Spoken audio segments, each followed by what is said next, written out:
Two-point conversion by Ebing is no good.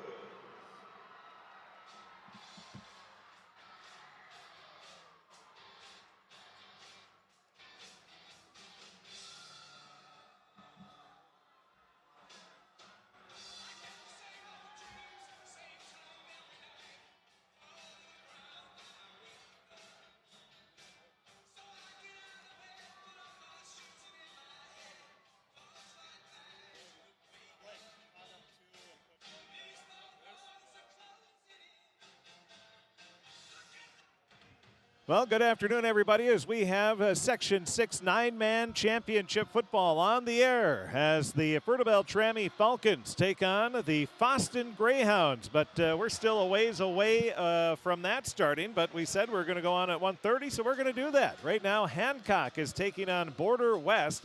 That is the Section 4 9-player championship. And Hancock 9-0 on the season, Border West 8-1. And 7-2. Border West, one of their losses was to the Fertile-Beltrami Falcons. Hancock just scored a touchdown, and Border West leads 22-20 after Hancock was stopped on the two-point conversion. We have 3:33 remaining. Welcome to those of you listening on KROX Radio, also to those tuning in on KROX TV. The onside kick is going to be recovered by Border West. So Hancock's going to have to come up. They have 2 timeouts left. And Border West has 3 timeouts.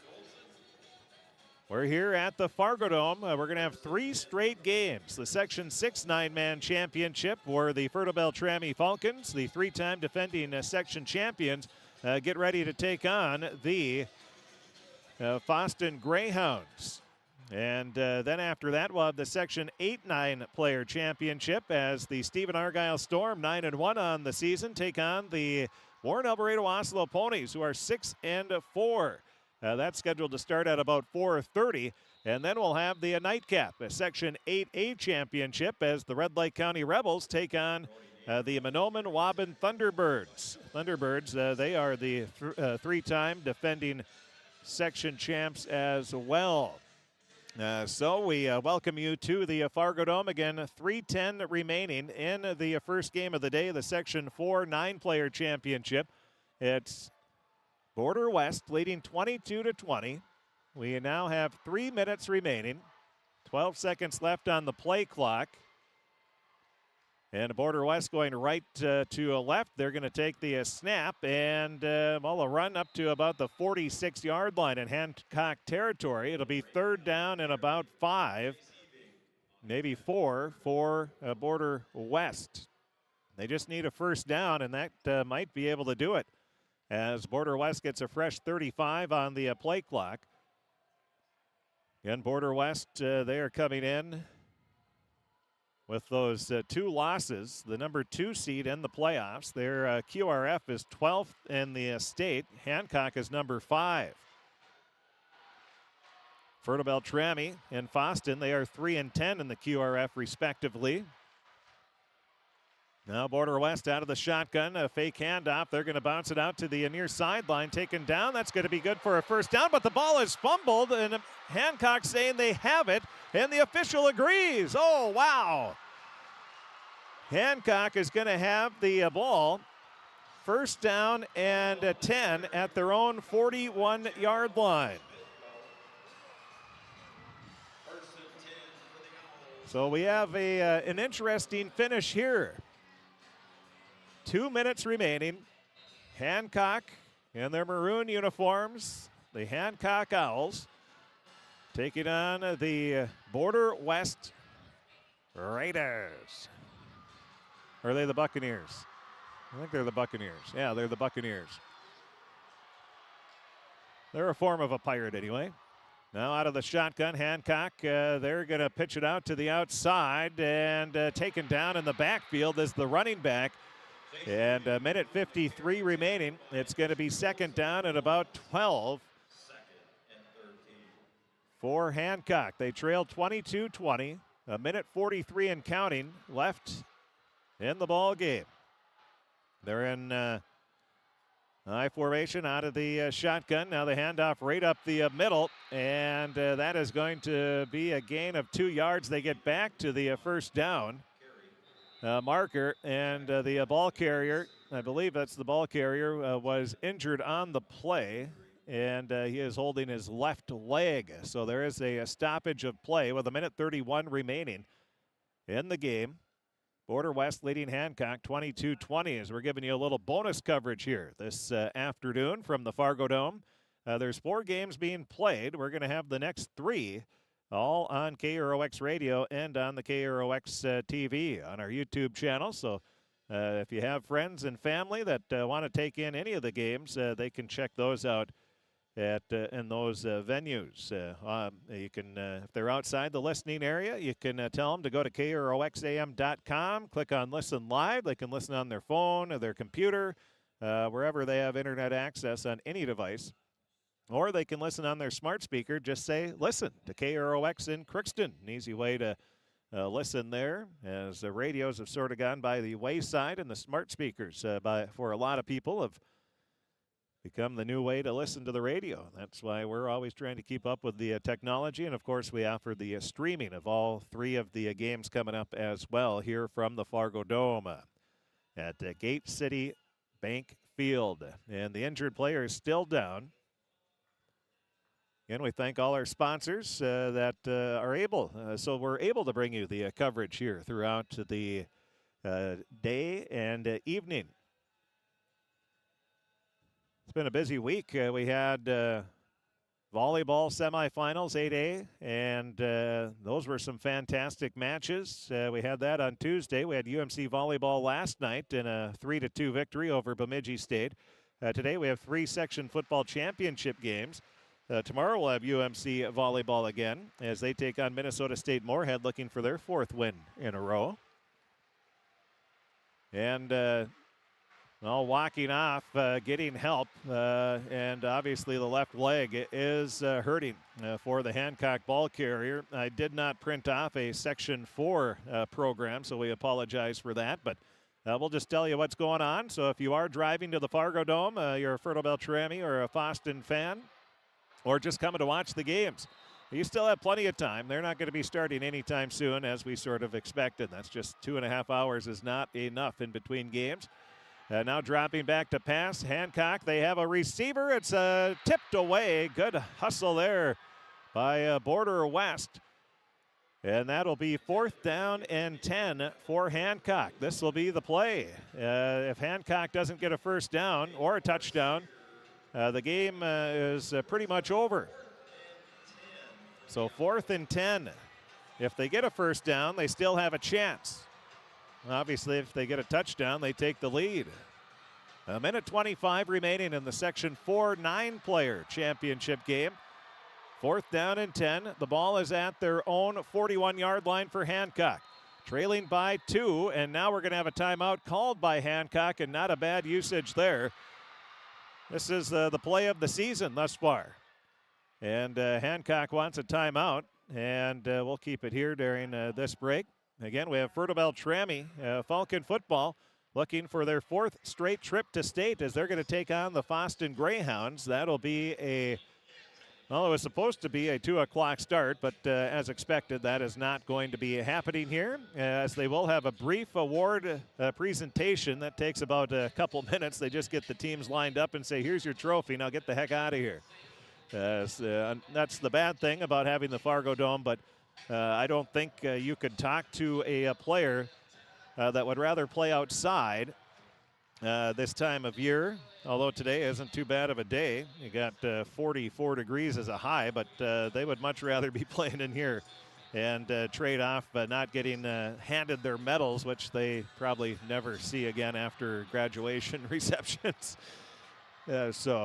But this is the experience. You're in the section championship, playing for a trip to state inside the nice confines of the Fargodome. Now it's 4th down and 10. Hancock after the timeout, dropping back to pass. Looking. The quarterback's going to tuck it in, and now he will throw. It's going to be a first down. The receiver gets both feet in bounds. He made sure he had both feet in, and that's going to be up to the 41-yard line in Border West territory. with a minute 17 left, and they're gonna have a flag, and they're gonna say the quarterback was past the line of scrimmage, and they're gonna have to take the penalty. Otherwise, it's a first down. With Border West leading 22-20, we've got an exciting one here in the first game of the day. The head official talking with the official that threw the flag. And now the official will come out and tell us what's happening. So an illegal forward pass.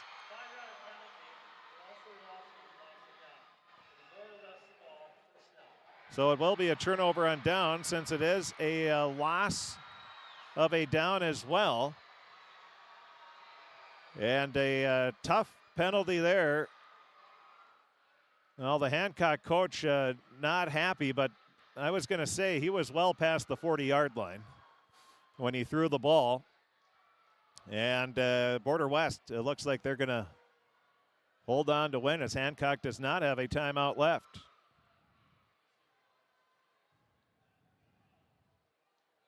As a result of the penalty, it will be 1st and 10.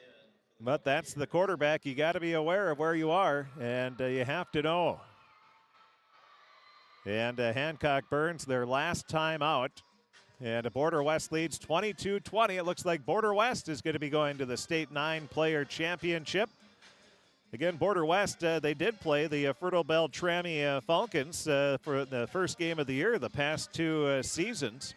And Fertile-Beltrami has had no problems in those games. Fertile-Beltrami beat Border West, which is Wheaton, Herman, Norcross, and a few other schools in that co-op. But Fertile-Beltrami beat in the first game of the year, so take that for what it's worth. But it was 60-32. Fertile-Beltrami beat Border West.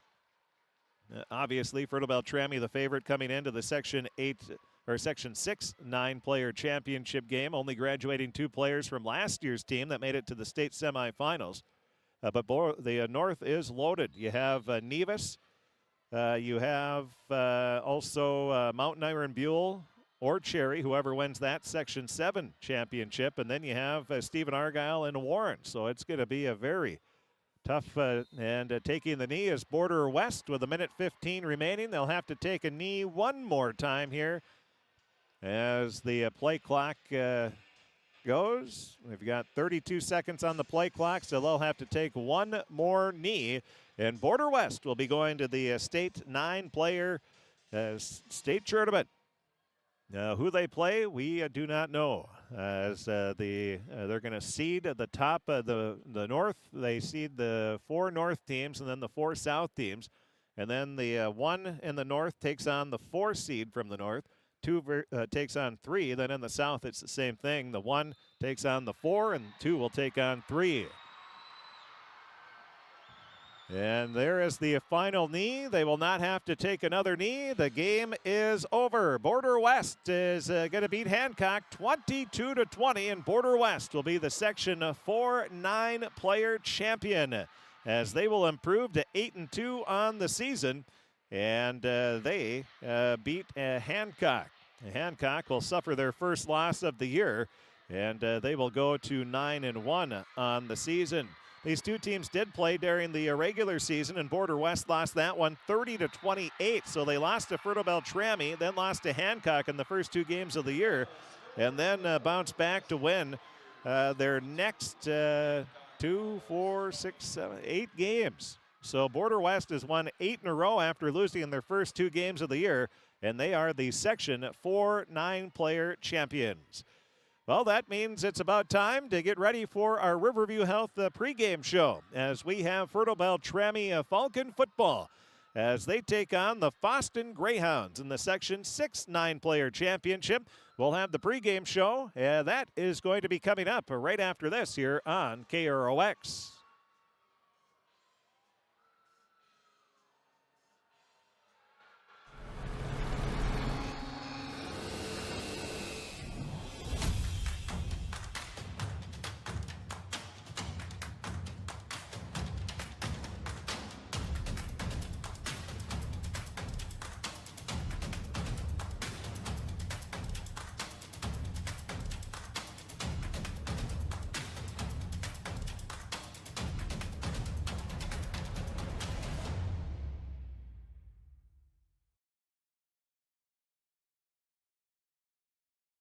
I'm Dr. Angie Smith, optometrist at the Crookston Eye Clinic and Fosston Eye Clinic. We aim to provide high-quality products to our patients, things that we use ourselves in treating our own dry eye or coatings that we like to use on our own glasses. We offer myopia control contact lenses for children, which are soft contacts that not only correct their vision, but are designed to slow the progression of their nearsightedness. The eyes lead the body, and we are passionate about helping the eyes be safer, sharper, and faster.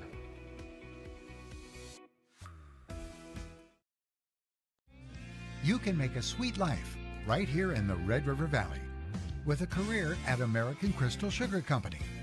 Our shift schedule offers 14 days off per month, which gives you time for family, friends, the great outdoors, and everything else you enjoy about small town living. Entry-level positions are available, and pay starts around $18 per hour. Apply today at crystalsugar.com and share in our sweet success. Riverview Health, exceptional people, exceptional care. The team at Riverview Health is getting stronger to serve you better. Riverview Health is pleased to welcome orthopedic surgeon Dr. Brennan Smith. Dr. Smith specializes in joint replacements and sports medicine. Dr. Smith is now seeing patients at Riverview Clinic in Crookston, East Grand Forks, and Thief River Falls. You know you'll be in good hands with Riverview Health when you need specialized care. For appointments, call 218-281-9595.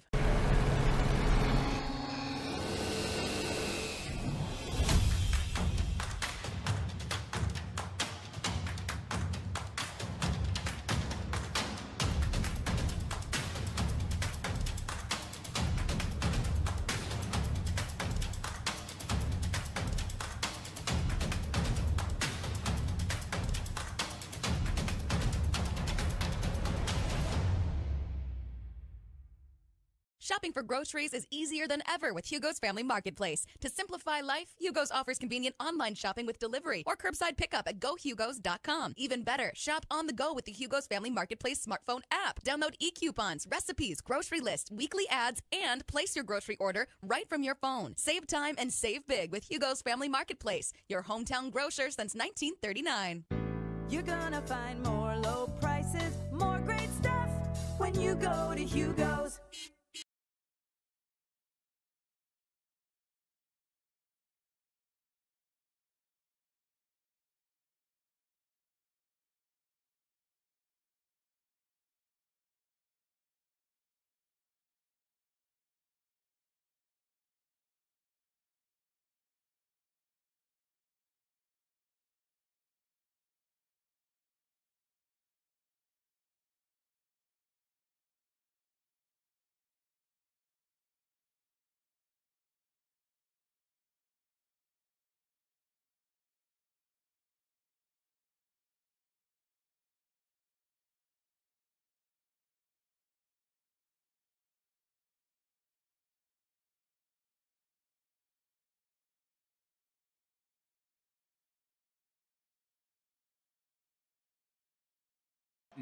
Throughout the course of the year. They haven't played each other, though, so this is the first time that they've seen one another throughout the course of the year. And it's met up in the Section 6 9-man championship game as both teams are getting ready to head to the field as they have just wrapped up the award ceremony for the Section 4 9-player tournament. Again, in case you're just joining us, we had the final 3 minutes and change of that one. Congratulations to Border West as the Buccaneers, they took down the Owls of Hancock by a score of 22-20.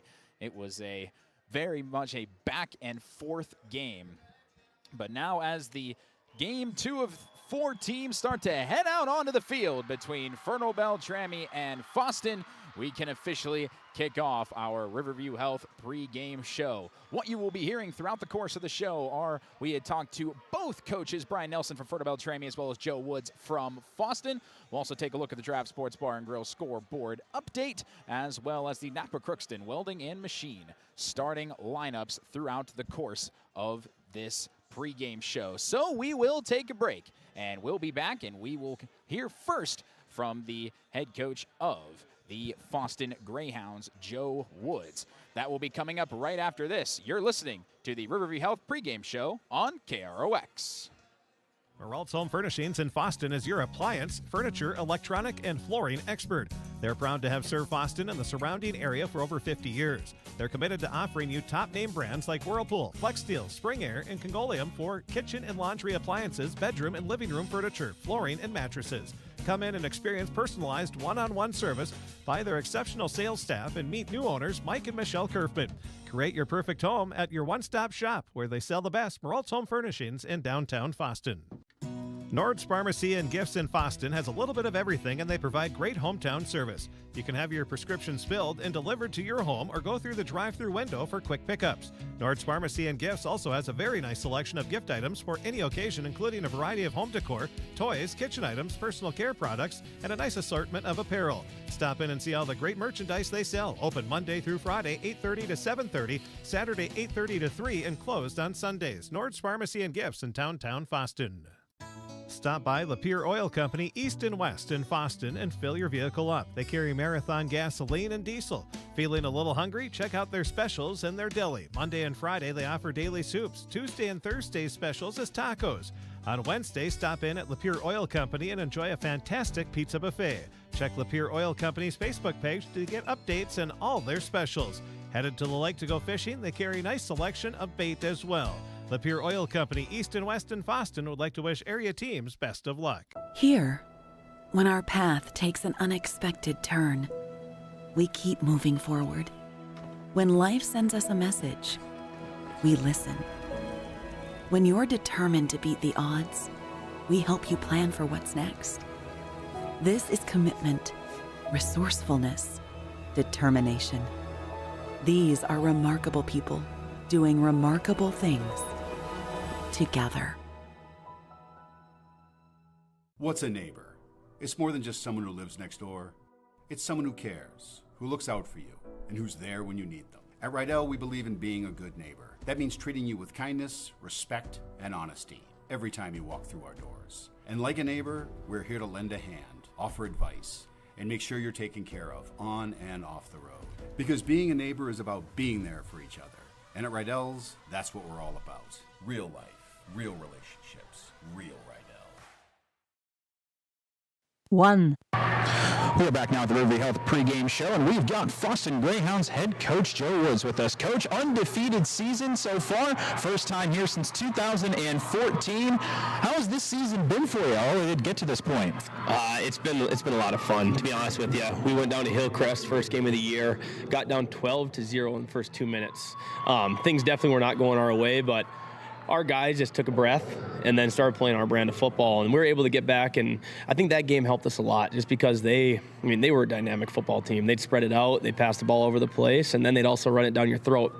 And that was huge for us, going on the road, 2-hour road trip. I think that kind of helped us, battle back and, being in those adverse situations is always good in football season. And then we played a lot of good teams throughout the season. KCC, really, they were tough on us, and Park Christian was tough, and all the other games you're playing in between, the Winnie Macs and Clearbrooks and Norman County East and Badgers and Northern Freeze, all those games, they get you ready for a point like this, and it's Fertile's going to be a little bit of all those teams put together, and it's been a fun year so far. Yeah, you had mentioned that first game, getting down so early in the first game and then being able to come back, and that just allows you to go on that run of wins throughout the course of the year. That must be a big statement to your players and their ability to, as you said, go through adversity. It just comes down to our seniors and the will to win, I think. They put in a lot of work this offseason, and you get down, and adversity is my favorite thing in the world because it kind of shows you what kind of man you're going to be. And to me, it showed me that our players they're fierce. They weren't scared, and you get in situations like that, and football is a game of ups and downs. You get down 2 touchdowns in a football game. It's a little bit different than being down 10 points in a basketball game. It's hard to get those plays back, and you can't get it back one play at a time. One pass isn't going to get 2 touchdowns. So you got to get 4 yards of play, 4 yards, and hopefully punch it in and stop somebody too.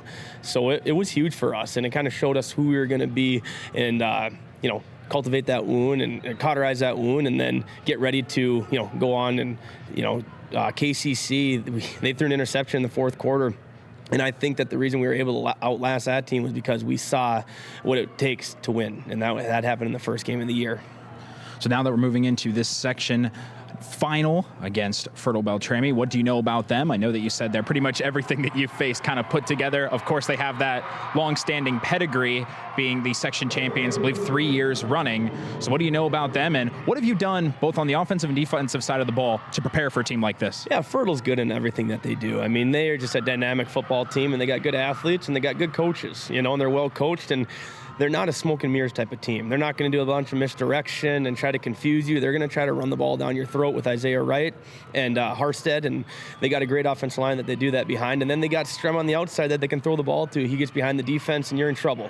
So it's just going to come down to our guys playing fundamental football, really. You know, playing our brand of football, Fosston football, because we're not smoke and mirrors either. And I think that you got two teams that are a lot alike, and it's going to be hopefully a smash mouth football game, 4 quarters, and that's our goal. You know, that's our goal, is just to play Fosston football. And I think the rest will take care of itself. So on defense, is the goal to just try and keep everything in front of you then? Because you know Fertile's pretty good with the big play. Hey, play fast. That's our biggest thing. Play fast and fearless. And obviously you want to keep things in front of you, but you can't sit back on your heels. You got to play downhill football. And that's putting face mask to face mask. And that's playing our brand. You know, Fosston football, that's what's got us to where we're at right now. So you can't start changing things and doing different things here and there. You just got to be gap assignment sound, and you got to make sure that you're doing your job, not trying to do someone else's job. And if our guys can do their job and just be in the right gap and do their responsibility and play violent football, you know, I think that's going to put us in our best, you know, most successful position. And lastly, for you personally, as the coach of a team that hasn't been here in a decade, what would a win today mean, not just for you, but for this entire program? No, it's huge, obviously. You know, you put yourself in the position to be successful, you hope. And that comes down to the offseason. Games aren't won in the playoffs. Games aren't won in the regular season. Games are won from May till August. And I think if your team does the right thing from May to August, they put themselves in a position to be in games like this. And that's battle-tested, and that's tough, and that's strong. And Fertile does that. I know Fertile does that. So I think our seniors and our underclassmen really did a good job this year putting themselves in a position to be successful. You come away with a win today, not only at Fargodome, but against a team like this, and it's just, it builds your confidence, that's for sure, and it'd be great for our kids and great for our community. Coach, I very much appreciate your time. Best of luck to you, and this is going to be a lot of fun. Yeah, absolutely. Thanks for the coverage. So that was Fosston head coach Joe Woods with us here on the Riverview Health pregame show. We will take a break. We'll be back, and we will hear from Fertile-Beltrami head coach Brian Nelson here on the Riverview Health pregame show, and that is coming up here right after this. You're listening to the pregame show here on KROX.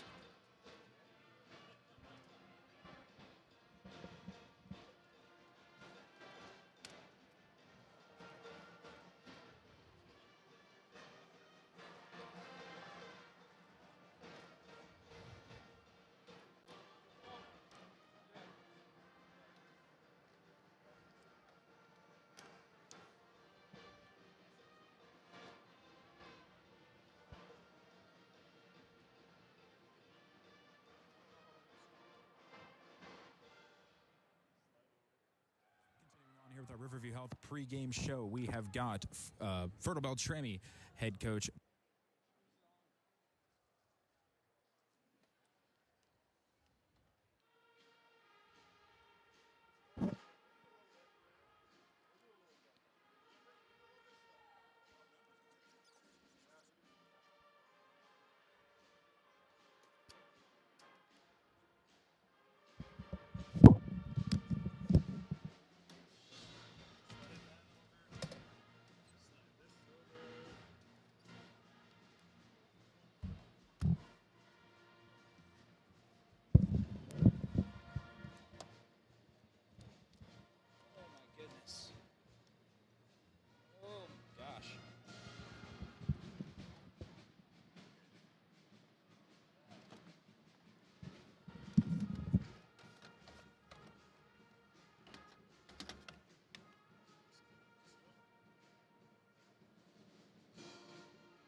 Hi, I'm Dr. Angie Smith, optometrist at the Crookston Eye Clinic and Fosston Eye Clinic. We aim to provide high-quality products to our patients, things that we use ourselves in treating our own dry eye or coatings that we like to use on our own glasses. We offer myopia control contact lenses for children, which are soft contacts that not only correct their vision, but are designed to slow the progression of their nearsightedness. The eyes lead the body, and we are passionate about helping the eyes be safer, sharper, and faster. You've been waiting for a chance to do something that matters, something big without a big price tag. Welcome to Northland Community and Technical College. Here you can have a big impact on a small campus, in classrooms that mirror today's workplace, with instructors who teach from experience and know you by name. You've been waiting for a place like this. Are you ready?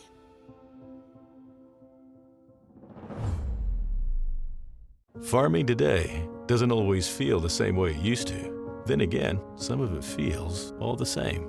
Maybe it isn't so much the jobs that changed, but how they get done. Now that's a different story. Efficiencies are critical, which is why you need a lender who will find the right loan structure for a strong financial future. You need a lender to look out for your whole farm operation. Ag Country. With the fall season right around the corner, Grove Mechanical in Crookston is ready to prepare you for winter. They suggest having your heating system serviced regularly to keep things running smoothly. A skilled technician will clean and service your heating equipment to ensure safe and efficient operation. It's never too early to get ready for the upcoming winter season. Before the cold sets in, call Grove Mechanical today, your hometown heating and cooling professionals. Give them a call, 218-281-3863, or visit their website, grovemech.com.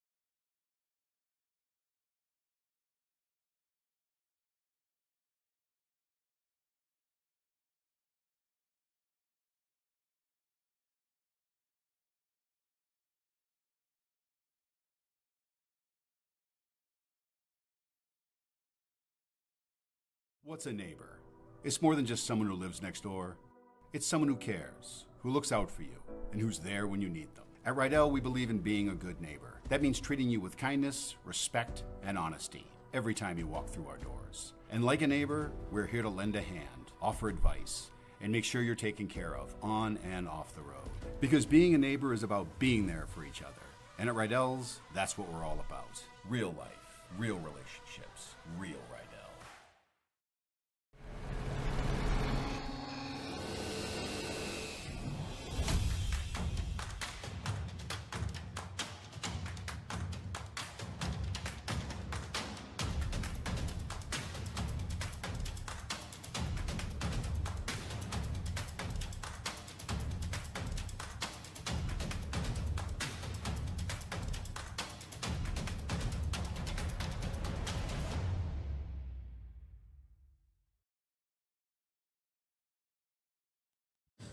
Continuing on here with our Riverview Health pregame show, we have got Fertile-Beltrami head coach Brian Nelson here. Coach, I'll tell you what, you've made this dance a couple of times now back here in the section finals. How did this year go for you so far up to this point? And now we're here at the top, here at the Fargodome. Yeah, you know, we had a really good year. We had to overcome some adversity. We lost our top two quarterbacks mid-season. Had to shuffle some things around, putting Briar Stram at quarterback, and he ran the show for about 2.5 games. So we got some good news. We got Gavin Akas back, and he started for our semifinal game on Saturday. Did just an excellent job, and we might be even able to use Easton Petrie today. So, you know, we've had to overcome some adversity, especially on the offensive side, and I thought our kids just handled it and did really well, performed well in all the games. And defensively, you know, we were trying to improve. You know, we had a lot of things we need to improve on each game, and I think we're getting there. You know, when the games that I had covered against Border West and then against Warren Alfredo Oslo, you had Easton Petrie start those games. I know health-wise that's been a bit of a question mark. How's health overall throughout the entire rest of the team besides the quarterback position? You know, we gained back Steven Sather. He started in the Border West game, and then he unfortunately broke a bone in his ankle, and we got him back this week. And like I said, we got Gavin back, and then, Easton might be okay to maybe take some snaps today. We'll have to see. And but, we've been dealing with a little bit of a respiratory thing for, it seems like 3 weeks now. It's going from one person to another, and, nobody's sitting out today because of it, but I don't know how good their lung capacity will be. Well, a lot of things have been going around at this time of year. Talk to different teams, and that's kind of the thing you hear nowadays. But it seems like maybe an indoor environment might help you because you're out of those cold conditions that might limit that. Yeah, but we try to practice indoors a little bit and condition them indoors. The first quarter, they're going to find out that the environment in here, as far as the dry air, is going to kind of suck it right out of them, and they usually adjust to it about in the second quarter. So we try to stress that, and did a little running in the gym the one day, and hopefully they're ready. All right, so on the offensive end, what kind of things have you been working on after the game on Saturday and are bringing to the table now that, especially now that Gavin Aukus is back? We've kind of offensively, when we had lost those two, we kind of had to go back to the basics, and now with Gavin back, we've been expanding once again. And one of the things we were stressed is hold our blocks longer. We noticed a little trouble with that Saturday, and hopefully our guys will do that today. And then on the defensive side, with how things looked from there, what have you been working on to get ready for Fosston? We're really trying to stress our backers to shed blocks. That's the offensive line's job, is to block them, and it's their job to get rid of those blocks and make the tackle. So that's one of the things. And then, recognize certain formations and possibly what they could do. What do you expect out of Fosston as you're coming into this one? This is a very talented Fosston team. Offensively, it starts up front with their front five guys just do a tremendous job. And then Rudy, he does a great job at quarterback. He's smart. He's athletic. He runs their offense well. And they have a dynamic running back in Dupong. He's not going to go down with one hit. He's going to find an opening no matter how small it is, and we're going to have to be able to contain him. Coach, I very much appreciate your time, and good luck today. All right, thanks, and thanks for the coverage.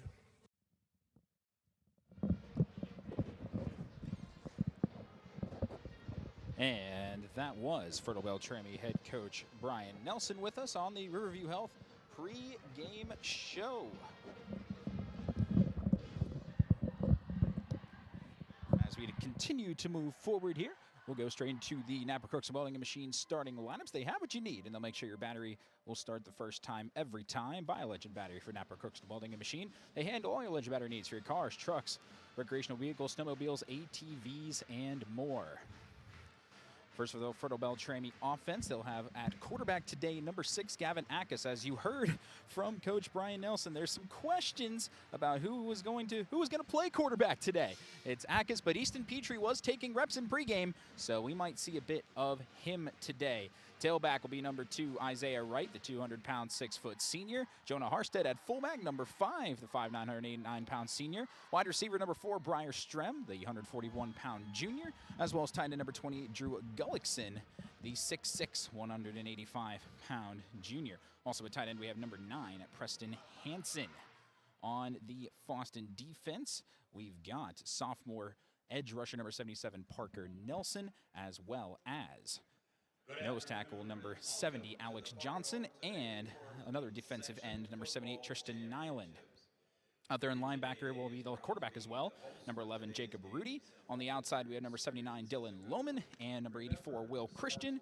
And in the back, we have Ryan Dupong on one corner, and Kelton Gray, the 40-pound senior, on the other side of the corner side. Free safety, number 47, Dawson Bailey, will be out there for that as well.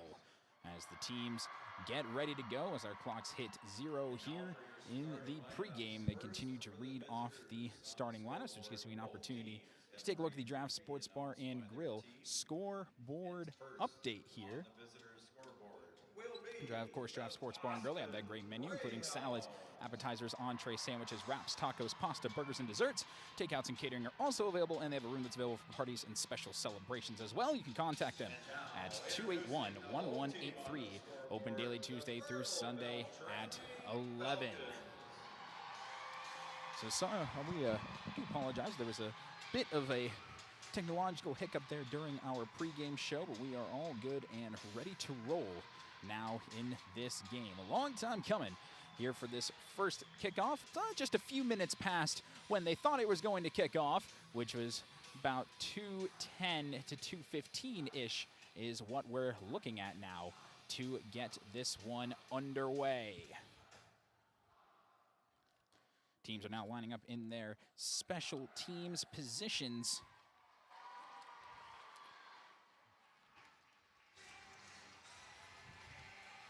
And we are just about ready to roll on this thing.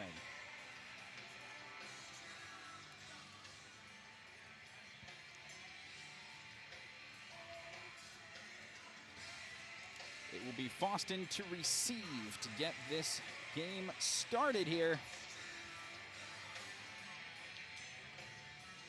I'm Gabe Bishop here with you. We'll have Chris Fee on the sidelines in a matter of minutes.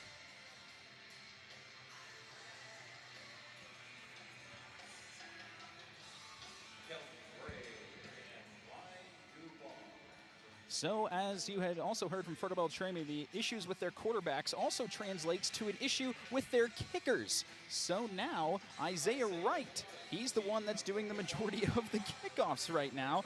And I talked to Brian Nelson as well, because that interview was cut a little bit short due to the national anthem playing, but he expects them to not do any kicks besides a kickoff throughout the course of the night. We are finally ready to go. Wright will kick it away, and here we go in the Section 8A final. Received at the 9-yard line. Little trip up there from Fosston. Going to take it to the outside, beyond the 25, down the sideline, and cutting it inside and beyond the 30-yard line. A nice kick return to get things started by Kelton Gray, the wide receiver. And now we can fully say we are ready to officially get rolling in this game between Fosston and Fertile-Beltrami. Fosston with the ball first on their own 30.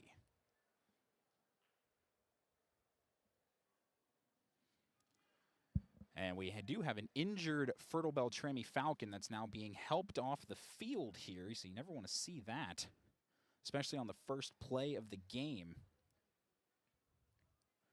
Looks like that's Tegan Johnson, the guard defensive end junior, out there for special teams. Was not listed as one of the starters on either side, but of course you can start on special teams as well.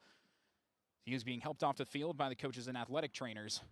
But now that that's officially over with, we can now get underway with Jacob Rudy under center.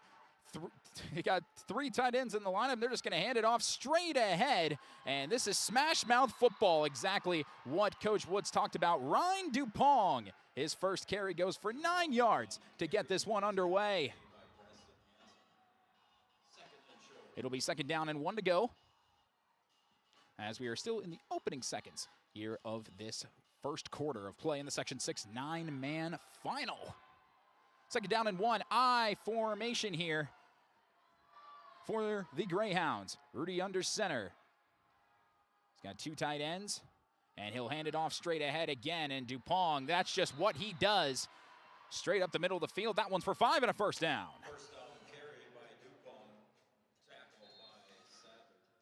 So this is if you haven't followed any Fosston sports as of this point in the year, this is what you're going to see. They don't really throw a lot, and they have Dupong in the backfield, who is a workhorse. He does a lot of things for them in the running game primarily. That's where he is most threatening, of course, but you get him out in space as well. That's just as scary.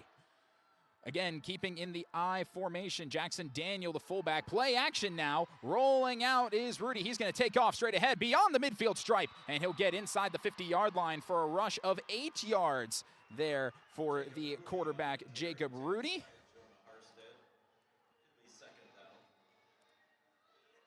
Big-time carry there for him, and he can also go out and use his legs. Inside rushing, outside rushing, all sorts of different styles. That's how Fosston can beat you. Under center now with a split backfield here. And it's a handoff straight ahead. Dupong, and he's got the first down as he moves inside the 45-yard line for a gain of 4. 4 carries, 4 rushes, all of which at least 4 yards on the ground. Actually, they're going to mark that officially as a 3-yard carry, but it's still enough for the first down.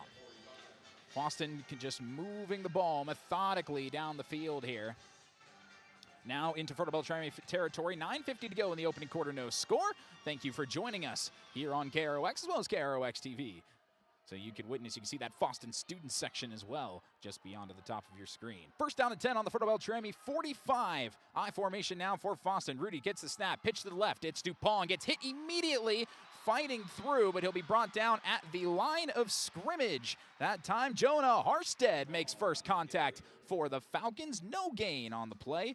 That's 4 carries now for 17 yards for Ryan Dupont. 2nd and 10.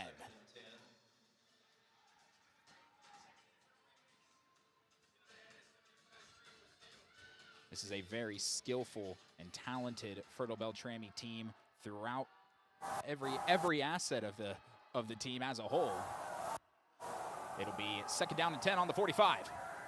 Handoff straight ahead, and Dupont breaks a tackle, lowers his shoulder into a man, still fighting inside the 40 and down to the 36-yard line. A big-time run of 9 yards to make it 3rd down and short. Nice job there by Dupont, putting Fosston in a manageable position. That's very well executed. So now we're looking at 3rd down and 1. Fosston not milking a ton of time off the clock here. On 3rd and 1, it's going to be a QB sneak, but they didn't even hit Rudy, and he's still running. And on a 3rd and 1 QB sneak, Rudy's going to rush for 11 yards. That's a big-time carry. So now on the 25-yard line.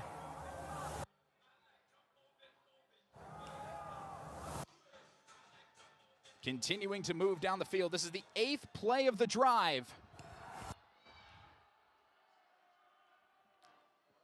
Split backfield here on the 25-yard line. It's a handoff straight ahead and hit immediately at the line of scrimmage and thrown down for no gain on that carry. Try to give it to Bryden Daniel. Nothing there for him. Be 2nd down and 10.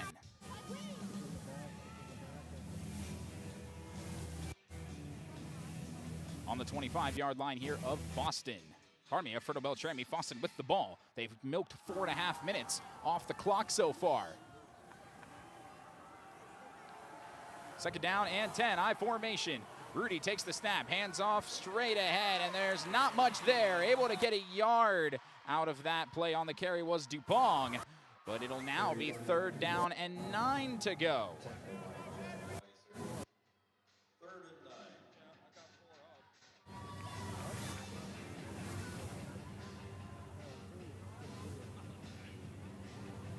9. 3rd down and 9 on the Fertile-Beltrami 24 here for Fosston.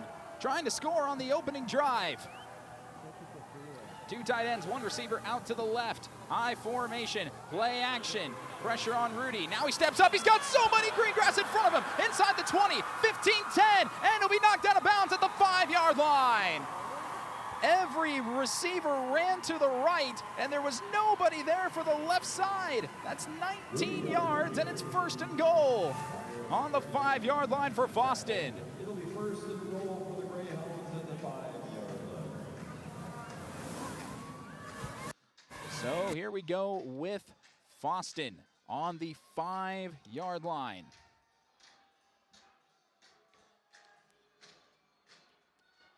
Continuing with I formation, Bryden Daniel there in the backfield. It's a handoff straight ahead. Dupont muscling forward to the pylon. Touchdown! 5-yard touchdown run by Ryan Dupont, the workhorse that entire drive, and Fosston strikes first.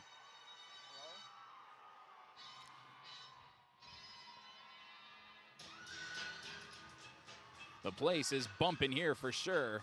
Fosston takes 5.5 minutes off the clock. On their first possession, extra point on the way here for Fosston, not going for 2. It is up, and it is good, delivered by Bryden Daniel. And that time, it is good. So we will take a 30-second break here as we get ready to move forward for the kickoff right here on KROX. 7-0 Fosston.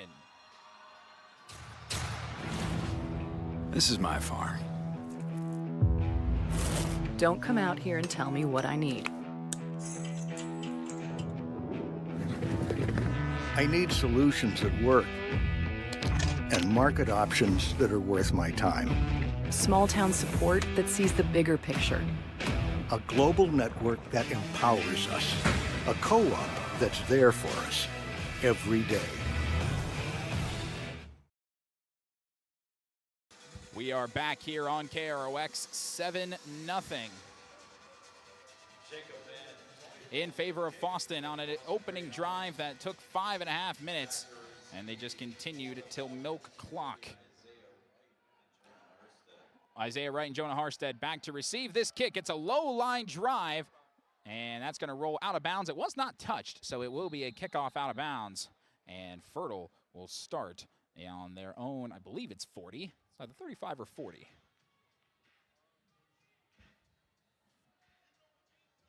Our cameraman for KROX TV, Blake Fee, thank you very much for being here. He says 35, and I believe that's correct. For the Fertile-Beltrami offense, which has been very difficult to stop throughout the course of the year because they have a ton of pieces. Gavin Akis, he is going to start at quarterback to get this underway. We might see Easton Petrie. He was warming up. He's got a big brace on his right leg. They're going to start quickly with a handoff straight ahead. Isaiah Wright. And Wright will get stuffed after a gain of about 3. Yeah, they're going to mark it to the 38-yard line. A gain of 3 for Isaiah Wright. So it will be 2nd down and 7 to go for the Falcons. Trying to match what Fosston did. And they're setting up in a very physical, strong eye formation. Underneath, it's just be straight ahead to Harstead. Jonah Harstead breaks through inside midfield, and he'll be brought down at the 49-yard line of Fosston. That's good for 13 yards. Jacob Rudy brings him down, but that's a 1st down for the Falcons. Moving into opponent territory now. 5:45 to go in the opening quarter. 7-0 Greyhounds in the Section 6 9-man final. Under center, straight ahead, Isaiah Wright got hit at the line of scrimmage, but still powered forward, and he'll wind up with 6 yards up to the 43-yard line of the Greyhounds. It'll be 2nd down and 4 from that spot. They need the 39 of the Greyhounds for a 1st down. Didn't mention this earlier, but Fertile-Beltrami is in their all-red jerseys today, while helmet to pants, maroon, white maroon for Fosston. There goes Harstead again, and he breaks through to the 2nd level. Jonah Harstead turns on the Jensen. Jonah Harstead is gone for a touchdown, 43 yards for Jonah Harstead. And immediately, Fertile-Beltrami strikes back on Fosston.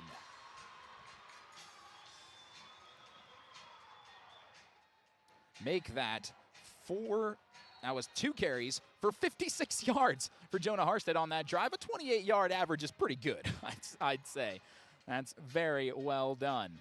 As we had mentioned in the pregame show, there will be no extra point kicking at all or field goals or anything like that from Fertile-Beltrami, which means they're going for 2 every time. Isaiah Wright in the backfield. They give it to him, and Wright virtually untouched until he crosses the pylon into the end zone, and that's a successful 2-point conversion and the first lead for Fertile-Beltrami with 5:03 to go here in the 1st quarter. We'll take a 30-second break, and we'll be right back here on KROX. With the fall season right around the corner, Grove Mechanical in Crookston is ready to prepare you for winter. They suggest having your heating system serviced regularly to keep things running smoothly. A skilled technician will clean and service your heating equipment to ensure safe and efficient operation. It's never too early to get ready for the upcoming winter season. Before the cold sets in, call Grove Mechanical today, your hometown heating and cooling professionals. Give them a call, 218-281-3863, or visit their website, grovemech.com. We are back here on KROX, 8-7 in favor of Fertile-Beltrami. Both teams have scored on their opening drive, 5:03 to go in the opening quarter. Isaiah Wright will be kicking off with these two-tone cleats. He's got a blue left foot and a bright orange right foot. Very much stands out amongst everybody else on the field right now. As the crowd quiets down, as Wright looked like he started to go, then stopped. Didn't understand why. Now he gets the signal. Now we're good to go, and the kickoff is underway. Over to the 15-yard line. That's where Gray fields it. Across the 25, Gray over the 30, and that's where he gets stood up on the play. So the exact same spot where he returned it the first time did Colton Gray on their own 30-yard line. So once again, Fosston are going to have to drive 70 yards to punch it back into the end zone. 4:56 to go here in the opening quarter. 8-7. Fertile-Beltrami Falcons in front of the Fosston Greyhounds. We'll just continue to roll right along. 4 first downs on that opening drive for Fosston. 5 if you count the touchdown. I formation, Rudy under center. He'll hand off straight ahead. Dupong will bounce to the outside. Dupong trying to get around Isaiah Wright, and Wright says no and whips him down at the 33-yard line. A gain of 3 for Ryan Dupong. This is going to be a great matchup, both on the offensive and defensive side of the ball for both Isaiah Wright and Ryan Dupong. They are elite players, both in the running game and out wide on defense. Ryan Dupong and Isaiah Wright both are corners as well, so this is going to be very interesting to see how it plays out. Wright is now covering Colton Gray out wide, Rudy under center. Jackson Daniel, he is in the backfield as the fullback. Play action, Rudy looking to throw over the middle, leaping up and making the grab is Will Christian, and he breaks the tackle and gets inside midfield. Will Christian, the big tight end, a gain of 19 and a first down into Fertile-Beltrami territory. Preston Hansen brought him down, but he was the 4th man to try as he was rattling around that Fertile-Beltrami second level. And that's what happens when you're able to have great success methodically in the run game. You're able to put together an over-the-middle pass to one of your big tight ends. Back to the run game here on first down. Dupong breaks a tackle. Dupong bringing to the outside. Stiff arm, and he's right near a first down marker, and it looks like he's got it. They'll give him 11 yards inside the 40 to the 37-yard line. A gain of 11 and a first down once again for Fosston. Dupong now. That was his 9th carry. He's got 46 yards and a touchdown. First down and 10. Fosston moving with some pace. 3:40 to go here in the opening quarter. 3:43 specifically. Split backfield. Rudy takes the snap, and there was a bit of a miscommunication there on that handoff. Straight ahead, no gain. That's the second time they've tried to give the ball to Breeden Daniel, and no gain on either of those carries. Jack Leiser, the big defensive end, brings him down. So it'll be second down and 10 now. This time they take a little bit more time in the huddle. 3:10 to go. Jackson Daniel is now the fullback. Gray out wide. Christian on the line is the tight end. Second down and 10. Handoff straight ahead. Dupong hit at the 35 and then slammed back down to the ground by Caleb Sather at the 35-yard line. It'll just be a gain of 2. So now we're looking at 3rd down and 8 to go for the Falcons. Pardon me, for the Greyhounds. The Falcons were the ones who made that stop. 5 plays so far on this drive. They've moved the ball 35 yards, but they still have that amount to go. 2.5 minutes to go. In the pistol formation here on 3rd down and 8. Rudy takes the snap, drops back, pump fakes. Rudy gonna tuck it and run, and Rudy's not gonna get there. Gets hit after just a gain of 1. It was Sather again, and now it's 4th down and 7 on the 34-yard line. So what will Fosston choose to do here? Winding down on 2 minutes to go here in the opening quarter. Rudy went to the sideline, and it looks like, yep, that's going to be a timeout. That's going to be called here by Joe Woods, and Fosston. So we'll be back in 30 seconds as we take a quick timeout with them here on KROX. Fertile-Beltrami leads by 1.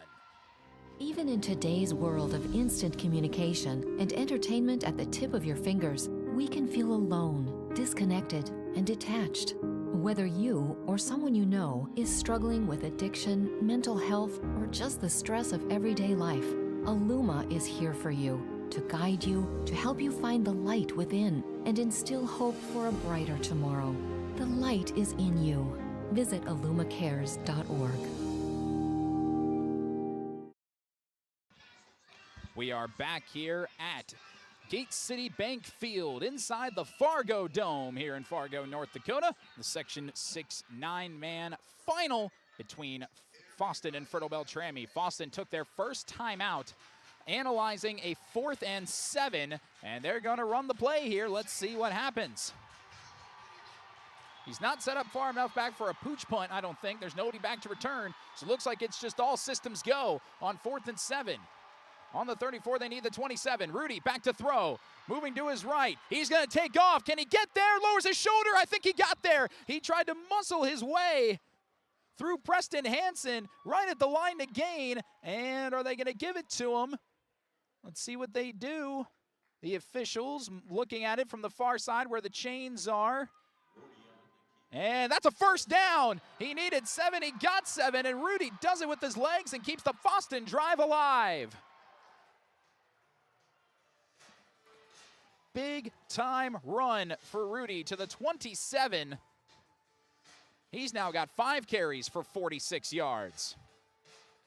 94 yards already on the ground for Fosston. Under 2 minutes to go here in quarter number 1. Clock stops at 1:53. First down and 10 on the 27, and a flag is thrown from the back judge standing behind Fertile-Beltrami. We might have a delay of game here. Let's see what they call. The officials are now talking around the 25-yard line, and out comes our white-capped referee. And he holds his flag up in the air and says there is no foul. It needed a reset, so it's been reset to 25, and we can continue to move right along.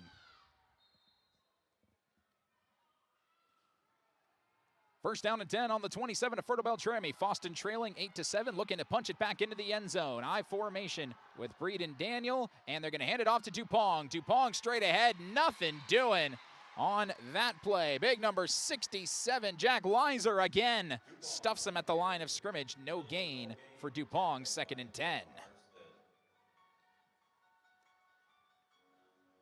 As it is Halloween, so why not have some Michael Myers theme? That's what it is, right? The Halloween theme?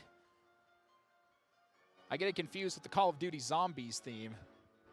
Both of them are very synonymous with the Halloween that is going on today. A few people in costume around the Fargodome, but primarily dressed in whatever team apparel that they're supporting. Second down and 10 to go on the 27. It's Dupong again. This time he finds a crease, and Ryan Dupong will make it down to the 21-yard line. That will be a gain of 6 for Dupong. It makes it 3rd and manageable here, and they'll look to see if they'll continue to pound with the run game or switch over to the passing front. What will they decide to do? They need the 17-yard line of Fertile-Beltrami, and they only need to run one more play in the quarter.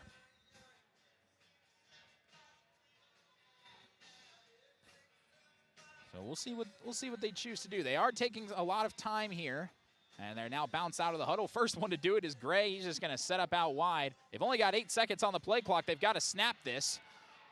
Clock at 4. Under center is Rudy. Play clock at 2. Can he get it off? Play clock at 1. He does. He's just going to sneak it again, falling forward. They do a quarterback sneak on 3rd and 4, and he nearly got it. I mean, he got 11 on the first time he tried a quarterback sneak. But he's going to be short this time, short a yard. But if history's proven itself already, he has 14 yards on 2 quarterback sneaks. But we're going to have to wait until the second quarter begins for us to figure out what's going to happen next. Fosston in the red zone, but they are faced with a 4th and 1, trailing by 1. We'll take a 60-second break, and we will be back here on KROX. 8-7, Fertile-Beltrami in front. Are you an enthusiastic sports fan? Want to have fun and get in on the action? Heck, yes. That'd be awesome. Have great attention to detail? Want to stay active? Definitely. Want to give back to the student athletes in your community? Obviously, yes. Then you'd make an excellent high school sports official. We need more officials in Minnesota, because with no high school officials, there are no high school sports. Sign up today at highschoolofficials.com. Shopping for groceries is easier than ever with Hugo's Family Marketplace. To simplify life, Hugo's offers convenient online shopping with delivery or curbside pickup at gohugos.com. Even better, shop on the go with the Hugo's Family Marketplace smartphone app. Download e-coupons, recipes, grocery lists, weekly ads, and place your grocery order right from your phone. Save time and save big with Hugo's Family Marketplace, your hometown grocer since 1939. You're gonna find more low prices, more great stuff when you go to Hugo's. Back, it's 4th down and 1 in I formation. It's Rudy under center. Will he sneak it again? Oh, they nearly got him to jump off sides. Rudy is going to sneak, and Rudy's going to get the first down as he makes his way to the 15-yard line. Ends up with 3 more yards on that sneak. And now fully in the red zone. 1st down and 10 on the 15-yard line.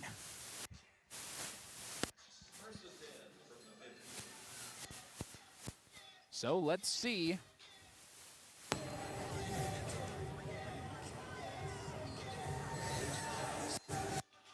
Fosston here on their own 15-yard line. 1st down and 10 to go. They need the 5. They need the 5.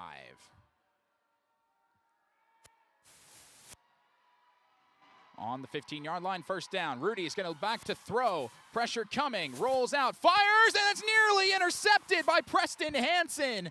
He was underneath the route as they tried to dump it off to, that was Gray out there. No, that was Dupong. They tried to dump it out to Dupong. Hansen read that and nearly came away with an interception.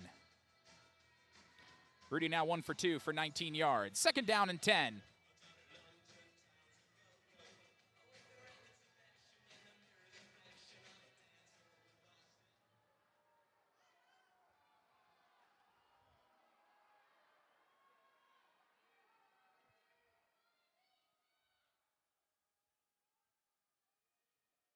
Second down and 10 to go. Straight ahead, and that's going to be a gain of about 4. That's what they'll give it, a gain of 4. Rudy was the one who was carrying that time. It will be another gain, and it'll be 3rd down and 6 here. Rudy now 8 carries for 56 yards. Trying to hype up the Fertile-Beltrami crowd here on the near sideline. 3rd down and 6. In the I formation. Rudy is going to hand it off, getting hit immediately as Dupong. He bounces it outside, but great pursuit by the Falcons. Isaiah Wright, after he shook off the hit from Harstead, Wright's able to knock him out of bounds at the 9-yard line. So now it's 4th down and 4. They do have a kicker. They can make it 10-8 if they want, but it looks like it's all systems go for Fosston. Already the 3rd 4th down that they plan on going for. Crowd is loud. 4th down and 4.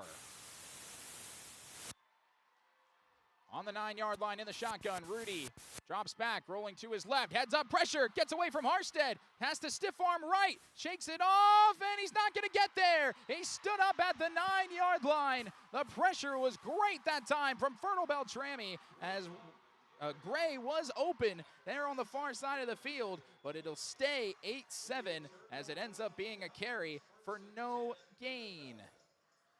So now Fertile-Beltrami will start in their own territory.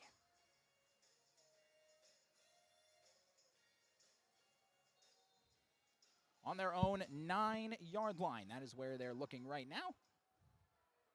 1st down and 10. Akis under center. Isaiah Wright right behind them. Will they give it to him? No, they'll give it straight ahead to Harstead. Shakes a tackle, Jonah Harstead. And that's why he's so difficult to stop. He's so hard to bring down. rushes for 12 yards and a first down for Fertile-Beltrami.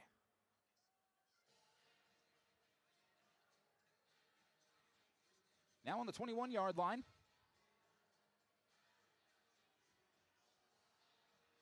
Exact same formation in the strong eye. That's what Fertile-Beltrami runs. Quick snap, right, jukes, now makes a move, breaks a tackle. Isaiah Wright, there he goes. Isaiah Wright breaks another tackle, and there goes Isaiah Wright down the sideline. Turns on the speed. No one's going to get him. 79-yard touchdown run, Isaiah Wright.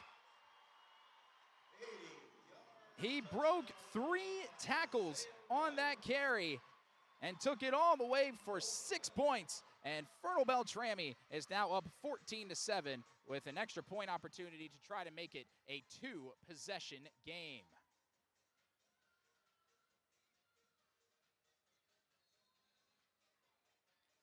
And against a team like Fertile-Beltrami, that's why it is so crucial for Fosston to score on those. They try to go for it on 4th and 4. Points are points. If you can get them, you should take them.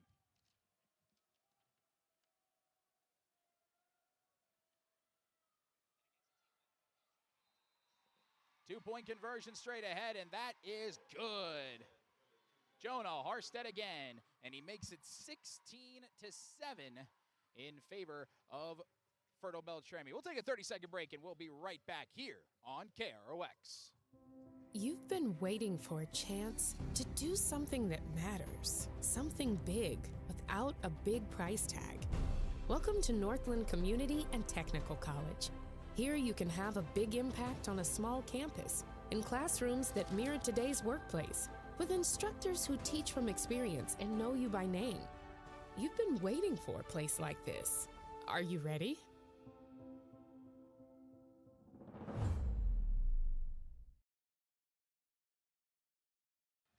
As we welcome you back here to Gate City Bank Field, 16-7. Fertile-Beltrami now with a 2-possession lead, a 9-point game to be exact, with 9:45 remaining in the second quarter. Wright is now ready to kick off from his own 40-yard line. Fosston has moved the ball very well on the first 2 possessions. First time they scored, second time they went for it on a 4th and 4, and it didn't work. So here we go now with Wright. Steps into that one. It's a high, short kick, fielded by Dupong at the 17. Dupong is hit at the 28 and thrown down. And Sather did not need anybody else to help him, bringing down Dupong on their own 28-yard line, which is where. And now a flag. There's a flag around where that tackle was made.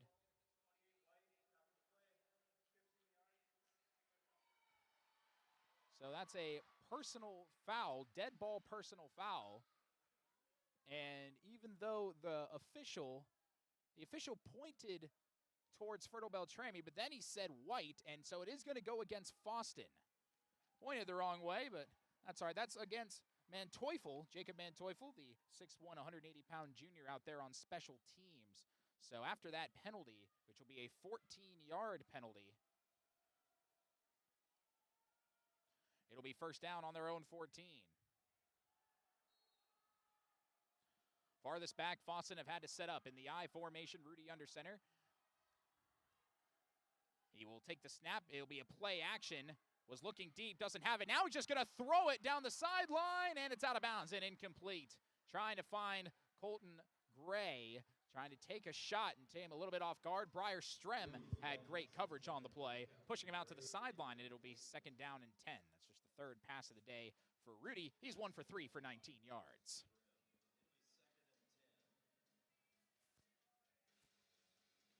So here we go now, second down and 10 on the 14-yard line. Fosston needs a considerable chunk here to make something happen. 9:30 to go in the second quarter. It's a handoff straight ahead, Dupong, and Dupong's not going to get much. Gets a yard on the play. Stoltman was the first one in there to make a play. Leiser was there as well, and it's third down and 9 for the Greyhounds.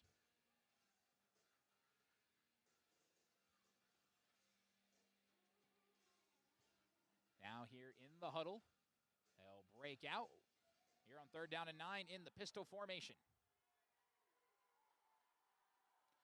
Dupong in the backfield. Christian on the line as a tight end. 3rd down and 9. Rudy back to throw. Has all day on just a 3-man rush. Fires wide open and able to make the catch and all the way down beyond the 35-yard line. That's Dawson Bailey. And Dawson Bailey gets 21 yards on 3rd down and 9. And it's 1st down and 10, Fosston on their own 36. That's a big-time throw that time by Rudy.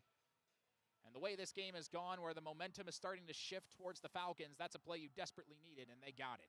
1st down on the 36-yard line. Under center, Rudy hands it off. Dupong gets lit up. Hit immediately on that play. Guess who? It was Jack Leiser again. A loss of 2, the first carry all day for negative yards for Fosston. It's a loss of 2. It'll be 2nd down and 12. With 8:05 to go here in the 2nd quarter.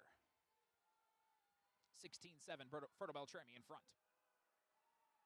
2nd down 12, I formation. Under center is Rudy. Play action. Gets help on a nice pull block. A flag is down. He might have a hold here as Rudy's just going to step in. Floats one deep down the field, and it goes through the hands, and we have a flag down there as well as Strem hit him early. That was Isaiah. Was that Isaiah Wright? No, that was Strem down there. So it looks like we're going to have offsetting penalties on a hold and then on a pass interference as Gray just threw it up there. I guess if you have a foul, might as well try and draw a pass interference to neglect that penalty if you have the awareness, which Rudy certainly does. And it looks like that's what we're going to see here.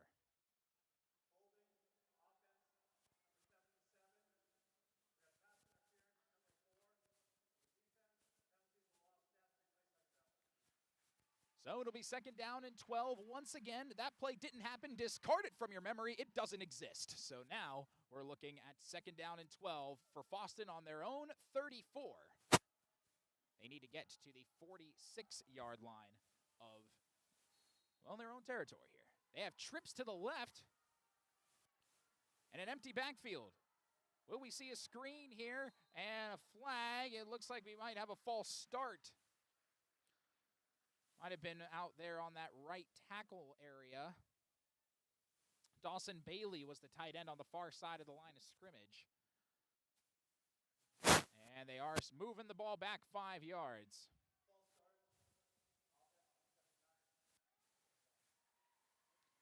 So it'll be 2nd down now and 17. So that's a big chunk you don't want to lose here. 2nd down and 17. Their second penalty, if you count the penalty also on the kickoff, dead ball, personal foul. 2nd down and 17. Empty backfield. Rudy back to throw. Falcons bring 4. Rudy over the middle. Low throw and incomplete. As he tried to find Dupong around the midfield stripe. No luck on that one.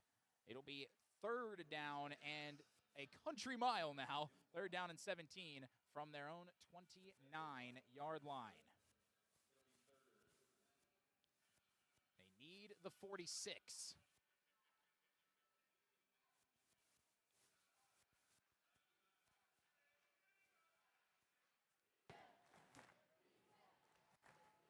On the 29-yard line, 3rd down, 17 to go.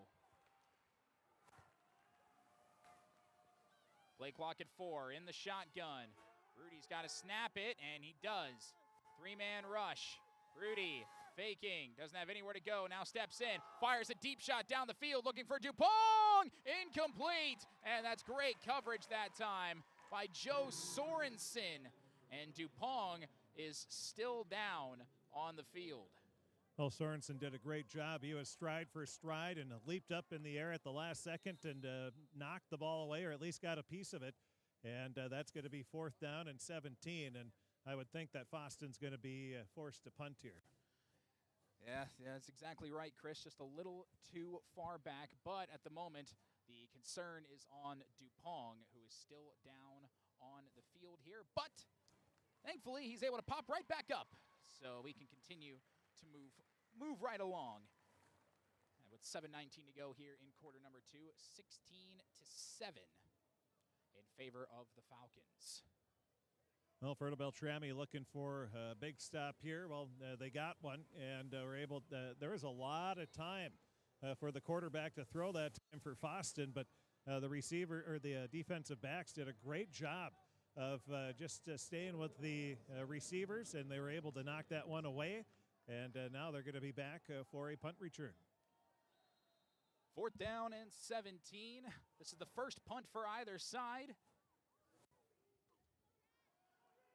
Way back to receive it is Strem. Once caught on the way, it didn't get much on it though, and it's out of bounds right at that first down marker, which means it's a 17-yard punt that time for the Fosston Greyhounds. So Fertile-Beltrami is now in a great spot. Great field position on the Fosston 46-yard line. And look who we have now brought in. Zach Thomas is here. Surprise. He's made his way down from the studio. Yep, continuing our now 7.5, make it 8 hours for me so far. But it's been a day. Happy to be here with you, Gabe. Listen in the car. Seems like it's been a good one here so far. A lot of smash mouth balls so far. And excited to see what happens here the rest of this game. On the opposing 44-yard line, handoff, it's Isaiah Wright. He rushed it in from 79 last time, and there he goes down the sideline again, and he'll get it all the way to the 26-yard line of Fosston, a gain of 18 yards, that time for Isaiah Wright. If you don't think he's doing well right now, well, he's got 4 carries for 106 yards. I think he's doing pretty well. Well, that's no surprise, right? One of the top running backs in Northwest Minnesota, the state for that matter as well. He committed to UND, pulled that commitment back, and shopping his options. And I think I haven't talked to him personally about it, but I'm assuming there's some maybe bigger offers coming along too for him. That wouldn't surprise me in the slightest. Now it's Harstead who gets it straight ahead, and he might have stumbled a little bit as he was nicked on the play by Dylan Lohman on the inside. That'll be a gain of 5 yards for Harstead. He's also having a fantastic day, 4 carries for 73 yards. Well, it's great to see Harstead, who broke his leg in this game last year and wasn't able to play in the state tournament. That was a big gap that he left because he is such a good player, both offensively and defensively. But it's great to see him out here doing what he's doing. 6.5 to go here in quarter number 2. Fertile-Beltrami looking to add to the lead. It's Wright again. There goes Wright inside the 10. Breaks a tackle. Jump cut. Oh, what a juke move and a touchdown. Isaiah Wright pulls his inner Lamar Jackson, making a move inside the 5 and a 21-yard touchdown score. And he did a great job. He was right along the sideline, was able to tightrope right at about the 5. And then a defender came over, and then he just went right back to the middle of the field towards that, and he dances into the end zone for the touchdown. 5 carries, 127 yards, and a touchdown, 2 touchdowns now. They're going to hand it to Harstead, and he breaks a tackle and moves in for the 2-point conversion. So just like that, Fertile-Beltrami is all of a sudden in cruise control with 6:24 to go. We'll take a 30-second break, and we'll be back here on KROX. Fertile-Beltrami leads 24-7. Exceptional people, exceptional care. The team at Riverview Health is getting stronger to serve you better. Riverview Health is pleased to welcome orthopedic surgeon Dr. Brennan Smith. Dr. Smith specializes in joint replacements and sports medicine. Dr. Smith is now seeing patients at Riverview Clinic in Crookston, East Grand Forks, and Thief River Falls. You know you'll be in good hands with Riverview Health when you need specialized care. For appointments, call 218-281-9595. 6:24 to go, 24-7 in favor of Fertile-Beltrami. They're getting ready to kick it off. Since Isaiah Wright just ran all over the place, he will not be the one to kick it off this time, going through the continual kicker rotation here. Kickoff on the way. It's just a high pooch kick in the air, fielded at the 35-yard line, and getting up across the 40 and down to the 41-yard line goes Fosston. Actually going to mark it at the 40. Right, and Daniel will get it there, and that's where Fosston will take over. course, now Fosston, they're facing a 3-score deficit, 17 points trailing on the scoreboard about halfway through the second quarter of play here. So we'll see if the offense gets some things going here. They had a nice drive on the previous possession, of course, is ended by that long incompletion, but if they can get back to the ground game, get things going on the ground, I think they might have some success here. That's what's worked so far. They do have over 100 yards on the ground right now.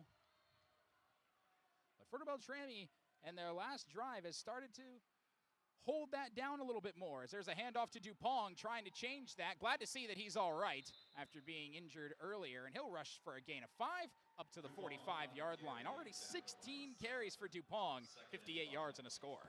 I don't know if injured would be, I'm guessing he probably had the wind knocked out of him. When you jump up and land on your back, that's usually a cause of either a little stinger or you get the wind knocked out of you, and he's right back out there as you would expect. Even if he is hurt, adrenaline is working overtime right now. Most certainly. Second down and 5 here on the 45-yard line. The Greyhounds need the midfield stripe with 5:45 to go. It's a handoff straight ahead. Nice move to Pong again, and he'll stumble forward at 10 yards up to the 45 of Fertile-Beltrami. And so looks like he's got the wind back in his sails. A gain of 10 and another first down for the Greyhounds. How about Alex Johnson there, the pancake block from the right tackle on that side there. The left tackle, pardon me, he just got out of his stance, fired off, and puts a man on his back that time, setting up the long run there in the first down carry for Dupong, who's had himself a very nice day, as you mentioned, Gabe. 17 for 68 so far. And a touchdown to his name. 5:20 to go. 24-7 in favor of Fertile-Beltrami. Straight ahead, it's Bryden Daniel this time, giving Dupong a little bit of a breather from going straight into that Fertile-Beltrami defensive line, and that'll be about a 2-yard gain there for Daniel. His first carry of positive yardage today. Harstead, one of those in on the tackle. Which is a common occurrence. Harstead is all over the place. And if it's not him who makes first contact, Leiser's made first contact throughout the course of the night. We've seen that same thing from Caleb Stoltman. You can just name a bunch of guys on this very physical Fertile defensive line. Yeah, so we got a timeout. Not having Harstead in the state semifinals last year, that if they would have had him, it might have been a much different result, that's for sure. He is an enforcer, both on the offensive and defensive side of the field. As we've taken a timeout, we'll take one with him, a 30-second break. We'll back after this on KROX. All right. I was looking at it because it turns out 70 was the fullback.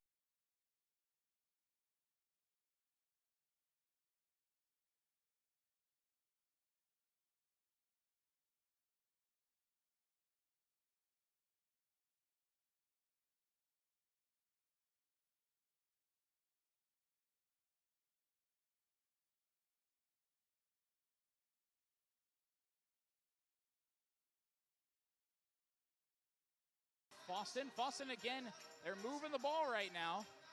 They've been doing that with good pace, except for when they had 2 penalties dethroned them the last time around.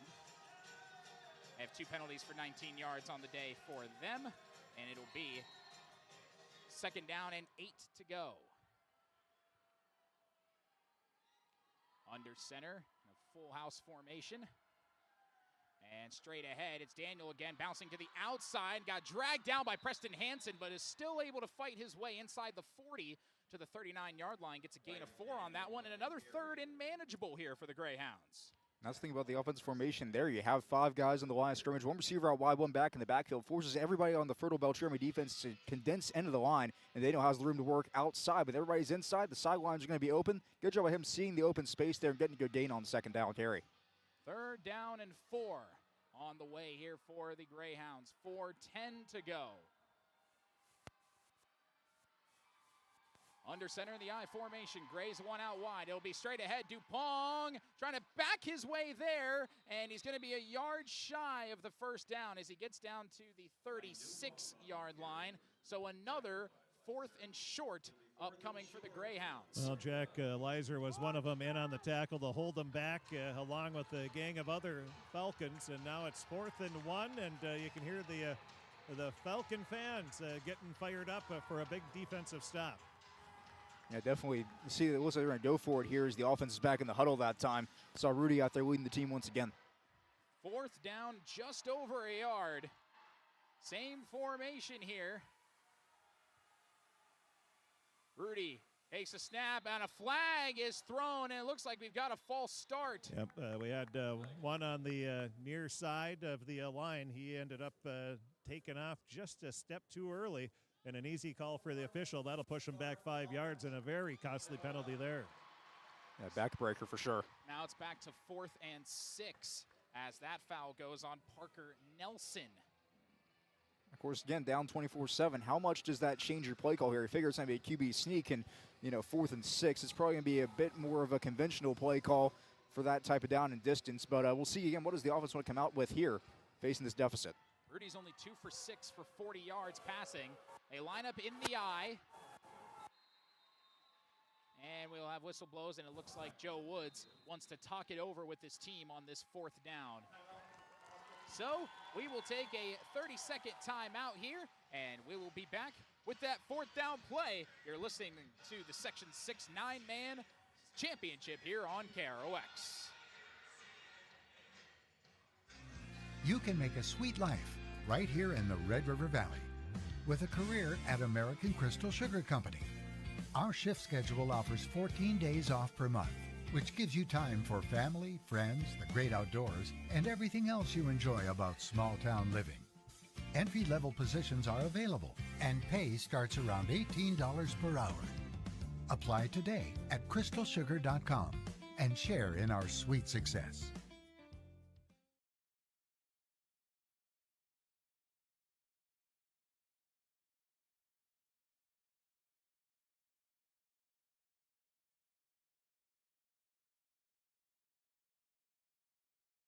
Cummings steps up, gets away, bouncing to the outside, he's got the first down. Hansen tried to trip him up, but it wasn't enough, and Rudy will run for 11 yards to the 30-yard line of Fertile-Beltrami.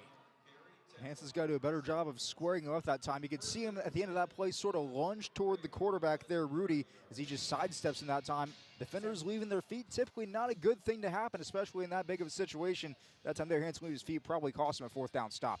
Well, that was a great offensive line blocking there, as they gave plenty of time to Rudy, and he had all the time in the world and was able to get that first down because of the line.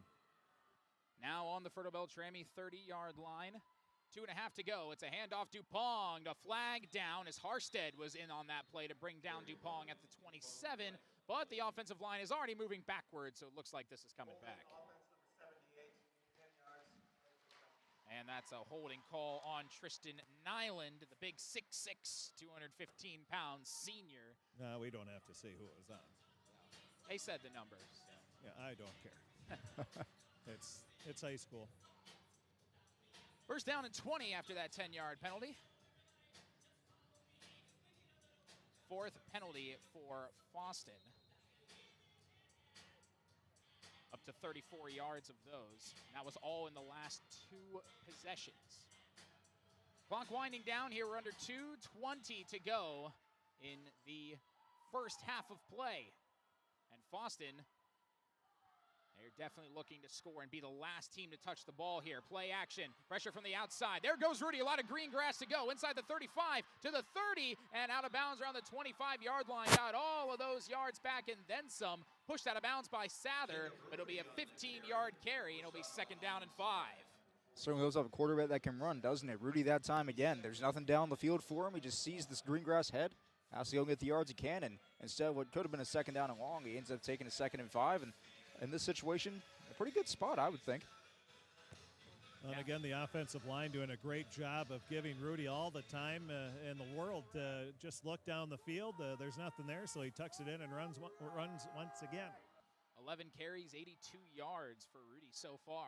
On this 2nd down and 5, it's Dupong. Got hit on the ankle that time by Harstead, broke it through, but he's only going to get about a yard on the play to the 24-yard line. Sorensen was also in on that play. It'll be 3rd down and 4 to go. He took a hard hit there. Sorensen grabs him low, and then, of course, Preston Hansen came in for the finish that time. And you could just see him pop down as soon as he was hit. A great physical play by this Fertile-Beltrami defense. And, of course, the physicality is going to be a bit of an increase. We'll see who the more physical team is so far, but that time, Fertile's defense answering the call. 3rd down and 4, 90 seconds to go. Under center in the I formation. It's a handoff straight ahead. Dupong had a wide open hole, and Isaiah Wright with potentially a touchdown saving tackle inside the 20 at the 17-yard line.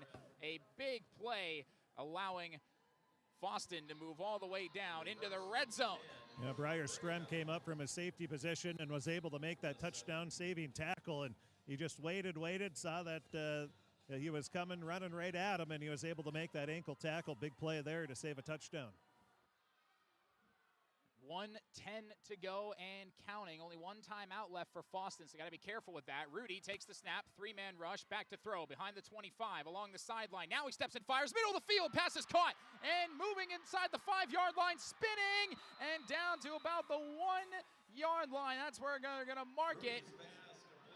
What a play. Dupong all the way down to the 1, a gain of 16. Dupong not afraid of contact there either. He absorbs a couple of blows that time on the far sideline before he's finally wrestled down. Steps back, jukes a man out, spins around for the first down yardage, and he gets real close to that goal line there. And now you think the formula shouldn't be too hard here. Let's have the offensive line push forward for a few inches, and you'll find a touchdown for Fosston. 40 seconds and counting on the 1-yard line. First down and goal. Dupong in the backfield, and it's going to be a QB sneak and a touchdown. Falling into the left side, right over top of, that time it was Parker Nelson falling over the top of him. Touchdown Fosston, making it 24-13 on a 1-yard touchdown run by the quarterback, Rudy.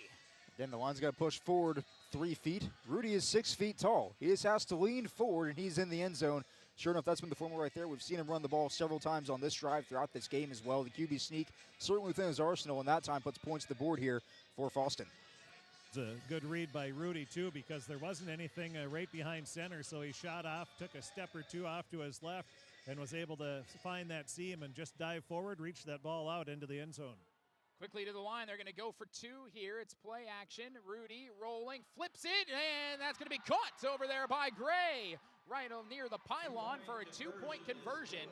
And Fosston has cut this lead down to 9 with 32 seconds to go. So we'll see if Fertile-Beltrami tries to do anything within these 30 seconds. They've had multiple explosive plays, so they can get down the field quicker than almost anybody in the entire state. We'll see how aggressive Brian Nelson decides to play this. Well, we'll see what kind of kick. I think that's going to be the biggest factor. Is Fosston going to try to go deep? Or are they going to do a little squib kick so they don't allow Wright to have a chance at a big kick return? And so we'll see what Fosston has up their sleeves on this kickoff. And what's unfortunate for Fosston, if you try to kick it away from Isaiah Wright, Briar Strem is also back there, and he's just as explosive, especially in the open space. So maybe a squib kick is potentially the option, but on the downside, that's almost guaranteed better field position for Fertile-Beltrami. So what's going to be the plan of action? What's the course of action here? Kicking from their own 40-yard line. Pick your poison. Yep, either way, the kick team's going to have to tighten up here and make a tackle. And tackling is essential. 24-15, Fertile-Beltrami in front of Fosston. Fosston ready to kick off. They're going to have Harstead is back there along with Wright. They're going to kick it to Wright deep, all the way back. He fields it at the 11-yard line. Isaiah Wright's going to follow Harstead the other way. Gets a block from Sather, and Wright is going to be forced out of bounds before the 30-yard line, and that was a great job by Fosston. Colton Gray again. He's been making his presence known on special teams. Out of bounds at the 27. So now 25 seconds to go. Let's see what Fertile-Beltrami decides to do. And Dano over there as well, helping to make that stop. But Fertile-Beltrami, they had the red wall. They were trying to build a wall there for Isaiah Wright to run behind. That time just lets one too many guys get through there to make the tackle. But I can assure you, if he was not there, if Gray was there to make that stop, Wright's probably just running down the sideline for another score. On their own 27-yard line. You do have Wright in the backfield, though, so you can give it to him, and he can go 73 yards. He's already gone 79. Instead, they're going to hand it off straight ahead to Harstead, and Jonah Harstead plowing forward. It'll get to the 33-yard line, and that's going to be a gain of 6. And will Fertile-Beltrami call a timeout? It doesn't look like they're going to. No. And Coach Nelson just waved his hand and said, no, we're not going to. All right, so that means they're going to run this clock down, and we're going to take this one to halftime. So it ends up being Fosston getting the last laugh in the first half, but they're still trailing by 9. So we'll take a full break, and we'll be back with our halftime stats. But first, before we do that, we got to send it down to Chris Fee on the sideline, and he's got Fertile-Beltrami coach Brian Nelson. And I am here with Coach Brian Nelson. Coach, an entertaining first half. Saw some good things, and give credit to Fosston. They're able to move the ball a little bit. They're a good football team. They got a great offensive line. They got a great quarterback. They got a great running back. And, our guys aren't being very disciplined, so we got to get into halftime and make some adjustments here. They've had a lot of time throw the ball or end up running. I'm sure that's something that's going to be addressed here at halftime. Yeah, we might even have to look at moving some guys in, too. He's got all the time in the world, and whenever he wants, he just takes off running. So, how about offensively? Obviously, right? One. What do we run? 10 plays. We haven't even got into our offensive schemes yet here, so we got a lot of talking to do at halftime. Well, you lead 24-15. You have to be happy with that.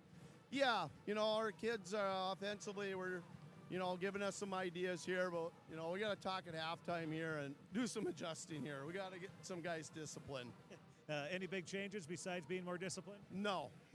Coach, thanks for talking with us. That's Coach Brian Nelson. Obviously, discipline is going to be the big key that he's going to touch upon here at halftime. Looks like we might get a bit of a stern talking to some of these players, but Fertile-Beltrami, it's really just discipline in terms of run lanes and things like that, because they haven't been penalized or anything like that. It's mainly just discipline, and lots of adjustments. That is on the schedule for Brian Nelson during the halftime intermission. So now we will take a break, and we'll be back with our halftime stats. Take a look at the Draft Sports Bar and Grill update as well. This is the Section 6 9-man championship from the Fargodome, and you're listening right here on KROX. This is my farm. Don't come out here and tell me what I need. I need solutions that work and market options that are worth my time. Small town support that sees the bigger picture. A global network that empowers us. A co-op that's there for us every day. Even in today's world of instant communication and entertainment at the tip of your fingers, we can feel alone, disconnected, and detached. Whether you or someone you know is struggling with addiction, mental health, or just the stress of everyday life, Illuma is here for you, to guide you, to help you find the light within, and instill hope for a brighter tomorrow. The light is in you. Visit illumacares.org. For all of your automotive service needs, call Christian Brothers Ford here in Crookston. We have a service team to handle all of your vehicle's needs. Does your vehicle pull to the right or left? Call and schedule an alignment today. Proper alignment saves gas and wear on your tires. We're here to take care of your vehicle repairs and maintenance. Call Christopher or Jersey in the service department at 281-1338. Make an appointment today with the service department at Christian Brothers Ford of Crookston, where we make it easy. Are you an enthusiastic sports fan? Want to have fun and get in on the action? Heck yes, that'd be awesome. Have great attention to detail? Want to stay active? Definitely. Want to give back to the student athletes in your community? Obviously, yes. Then you'd make an excellent high school sports official. We need more officials in Minnesota, because with no high school officials, there are no high school sports. Sign up today at highschoolofficials.com. And welcome back here to the Fargodome at Gate City Bank Field in Fargo, North Dakota. My first time here. I'm enjoying my time so far. 24-15. Fertile-Beltrami in front of Fosston in this matchup of two undefeated teams in Section 6 9-man, the first of 3 games that we've got for you here on KROX, as well as KROX TV that you can listen to. You can watch on that one as well. Taking a look now at our first half stats here. We'll start with Fosston, who dominated in time of possession, in total plays run, and just pretty much every sort of offensive metric besides scoring and other yardage gained on the ground. They had 7 pass attempts by Jacob Rudy. He completed 3 of them, so 3 of 7 for 56 yards. On the ground, DuPong had 20 carries in the first half for 79 yards and a touchdown. Jacob Rudy had 12 carries for 83 yards and a touchdown. And Bryden Daniel, 4 carries for 6 yards. All 3 completions for Fosston. They went for a first down. A 21-yard catch by Dawson Bailey, a 19-yard catch by Will Christian, and then a 16-yard catch again by Ryan Dupont. So passing game, when it's worked, they've been able to move the ball down the field, but it hasn't quite been consistent enough for Joe Woods' offense. And especially on Dupont, he had 20 carries, as I had mentioned. His first 10 carries went for 61. His last 10, only 18. So Fertile-Beltrami is starting to get wise to the fact they're going to continue to feed Dupont in the backfield. That'll be something they'll need to talk about. On the other side for Fertile-Beltrami, we heard from Brian Nelson in the pregame show that he was working on both his quarterbacks that had been out. Akis got the start. He has not thrown a pass. He hasn't had to yet, at least to this point in the game. Easton Petrie also dressed. We'll see. Brian Nelson said during the halftime interview that he was thinking about getting some guys in. He said during the pregame show that he was thinking of getting Petrie in as of this point in the game. So we might see a quarterback change. We'll see what Coach Nelson decides to do. On the ground, he said they ran like 10 plays. He was correct. They have run 10 plays in this game. 5 of them were carries to Isaiah Wright, where he has 5 carries for 127 yards and 2 touchdowns. And the other 5 went to Jonah Harstead, who had 5 carries for 79 yards and a touchdown. Fertile-Beltrami 3 for 3 on 2-point conversions. Fosston had an extra point good and a 2-point conversion good on their 2 attempts as they went and decided to kick the first time. Fertile-Beltrami has not been penalized. They also have not punted the ball throughout the course of the day. For Fosston, they have 1 punt, didn't go very far, it had a lot of backspin on it, so it ends up going 15 yards on that punt, and they've been penalized 4 times for 34 yards, including an unsportsmanlike a personal foul. It was a dead ball after the play personal foul that was called on one of their special teams players, Manteufel, in the start of their 3rd drive. So it kind of derailed it a little bit. Fertile-Beltrami built their way up to a 24-7 advantage. Fosston, they chipped their way back, and they were able to get it to a 9-point game as Fertile-Beltrami will receive the ball to start the second half. So, Zach, also to you as well as we're moving forward here through our halftime as the next teams are out and getting loose during this halftime show for the next game, which will be Section 8, 9-man. We'll run through that in the Draft Sports Bar and Grill scoreboard update. But it seems like Fosston is going to have to stop these big plays here from Fertile-Beltrami if they want to get out of here with a win. I think that's key for anybody that's going to play against Fertile-Beltrami. You have to do 2 things well, and that is stop the big play and don't turn the ball over. I think we can talk about earlier in the season, Gabe, we were both at the Fertile-Beltrami game against Warren Alvarado Oslo. That game there, of course, was a game that maybe was a bit wider apart on the scoreboard than it would have been on the actual field. The difference in that game was the turnovers. And, of course, the 2-point tries for Fertile-Beltrami were going in. As for Warren Alvarado Oslo, they weren't in that game. And this one here so far, and both teams have been playing relatively clean, but in a game like this, you have to be able to take advantage of every play you have. And this time around, we already saw a couple of times a few big 3rd downs, a few big plays that Fosston's not able to capitalize on the opportunities, which led to, again, Fertile-Beltrami getting the ball back and, of course, putting more points on the board. So you have to be a really good team to play with these guys, which Fosston clearly is, but you also have to be able to take advantage of the opportunities you have and not make any mistakes, because beating a good team like Fertile-Beltrami takes a near-perfect game. On the topic of Warren Alvarado Oslo, they are the second of our 3-game coverage as they take on the Storm of Stephen Argyle. Take a look at the Draft Sports Bar and Grill scoreboard update. It's the 3rd of 4 games that are taking place inside the Fargodome. The first one that you got a little bit of bonus coverage on when we hopped on the air at 1:30 was Hancock and Border West. Of course, you and I covered the Fertile-Beltrami Border West game. Yes, we did. At the beginning of the year down in Wheaton. And Border West just barely hung on to a 22-20 win, stopping a 2-point conversion with about 3.5 minutes to go, and held on to the ball, able to kneel it out for a win. After this one, roughly 30 minutes after, there is a brief awards ceremony that takes place before the pregame, but then they only get 20 minutes of pregame warm-ups before we get going. So it'll be about 30 minutes time. We'll have Warren Alvarado Oslo and Stephen Argyle. Warren Alvarado Oslo, midpoint of the year, weren't sure if they were going to make it to this point. The most losses out of any team that's gotten in here at 6-4. But they'll be taking on the Storm in a very exciting matchup, I think, for that one. That'll be coming up after this, and then we'll also have the nightcap of the Red Lake County Rebels as they take on the undefeated Mahnomen-Waubun Thunderbirds. You heard them when they took on Polk County West just 5 days ago, and you saw how dominating they can be when they are out there on the field. So we've got 2 more games coming up. We're just getting started, not even halfway through. The only thing we are halfway through is this game between Fertile-Beltrami and Fosston, 24-15. Winding down the clocks of warm-ups for each of the next teams in the Section 8 9-man coming up after this. And then we'll have 3 minutes of warm-ups once the team gets back out onto the field. And then we'll be ready to roll. So we will take a break. And when we come back, we will have the second half of action between Fertile-Beltrami and Fosston. It's a 9-point game.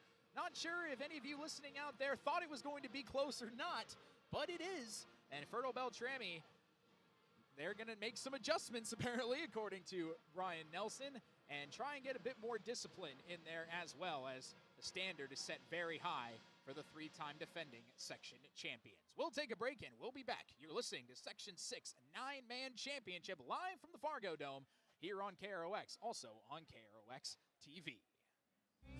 You can make a sweet life right here in the Red River Valley with a career at American Crystal Sugar Company. Our shift schedule offers 14 days off per month, which gives you time for family, friends, the great outdoors, and everything else you enjoy about small town living. Entry-level positions are available, and pay starts around $18 per hour.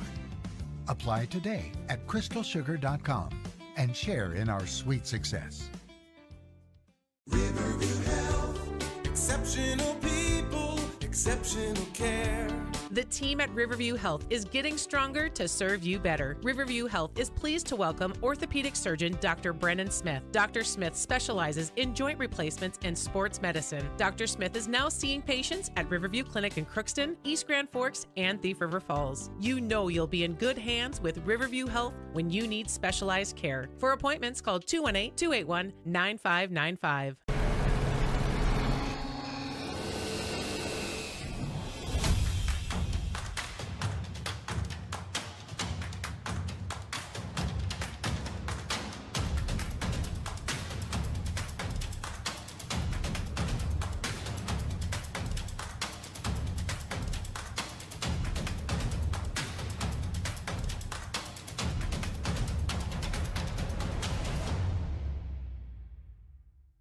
Shopping for groceries is easier than ever with Hugo's Family Marketplace. To simplify life, Hugo's offers convenient online shopping with delivery or curbside pickup at gohugos.com. Even better, shop on the go with the Hugo's Family Marketplace smartphone app. Download e-coupons, recipes, grocery lists, weekly ads, and place your grocery order right from your phone. Save time and save big with Hugo's Family Marketplace, your hometown grocer since 1939. You're gonna find more low prices, more great stuff when you go to Hugo's. Are you an enthusiastic sports fan? Want to have fun and get in on the action? Heck yes, that'd be awesome. Have great attention to detail? Want to stay active? Definitely. Want to give back to the student athletes in your community? Obviously, yes. Then you'd make an excellent high school sports official. We need more officials in Minnesota, because with no high school officials, there are no high school sports. Sign up today at highschoolofficials.com.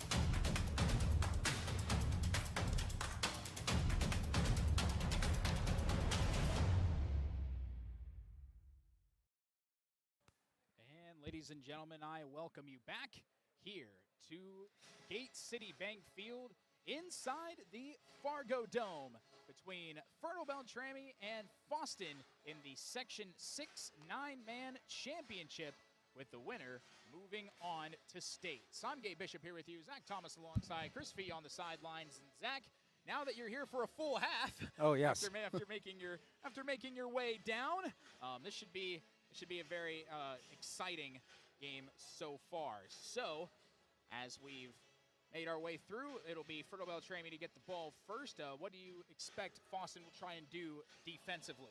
Make a stop. I mean, that's the first thing you have to do is make a stop on these guys. You're down 2 scores. It's a 9-point game, so you need a touchdown. You need a field goal to go ahead. And, that's not terrible with the time left. The thing is, it all starts on the defensive side of the ball. They've got to come out strong, come out firing, be the more physical team, and make a stop. Make sure somebody tackles Isaiah Wright. If somebody's got to tackle Wright, somebody's got to tackle Harstead. It's been 2 and 5 all day long. If you stop those two, you can stop Fertile, but nobody's been able to do that so far this season.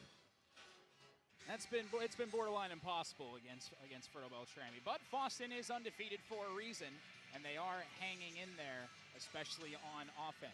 For what it's worth, Gabe, I see Petrie on the sidelines. He's got a brace on his knee. He is throwing. We mentioned earlier in the broadcast that he was not going to be the starter today, but he might see some time still. And, of course, an interesting development there, seeing 16 getting the warm-up tosses in. Both him and Akis were knocked out in the middle of the year for some time, so they've ran a bunch of wildcat formations. They had Briar Strem.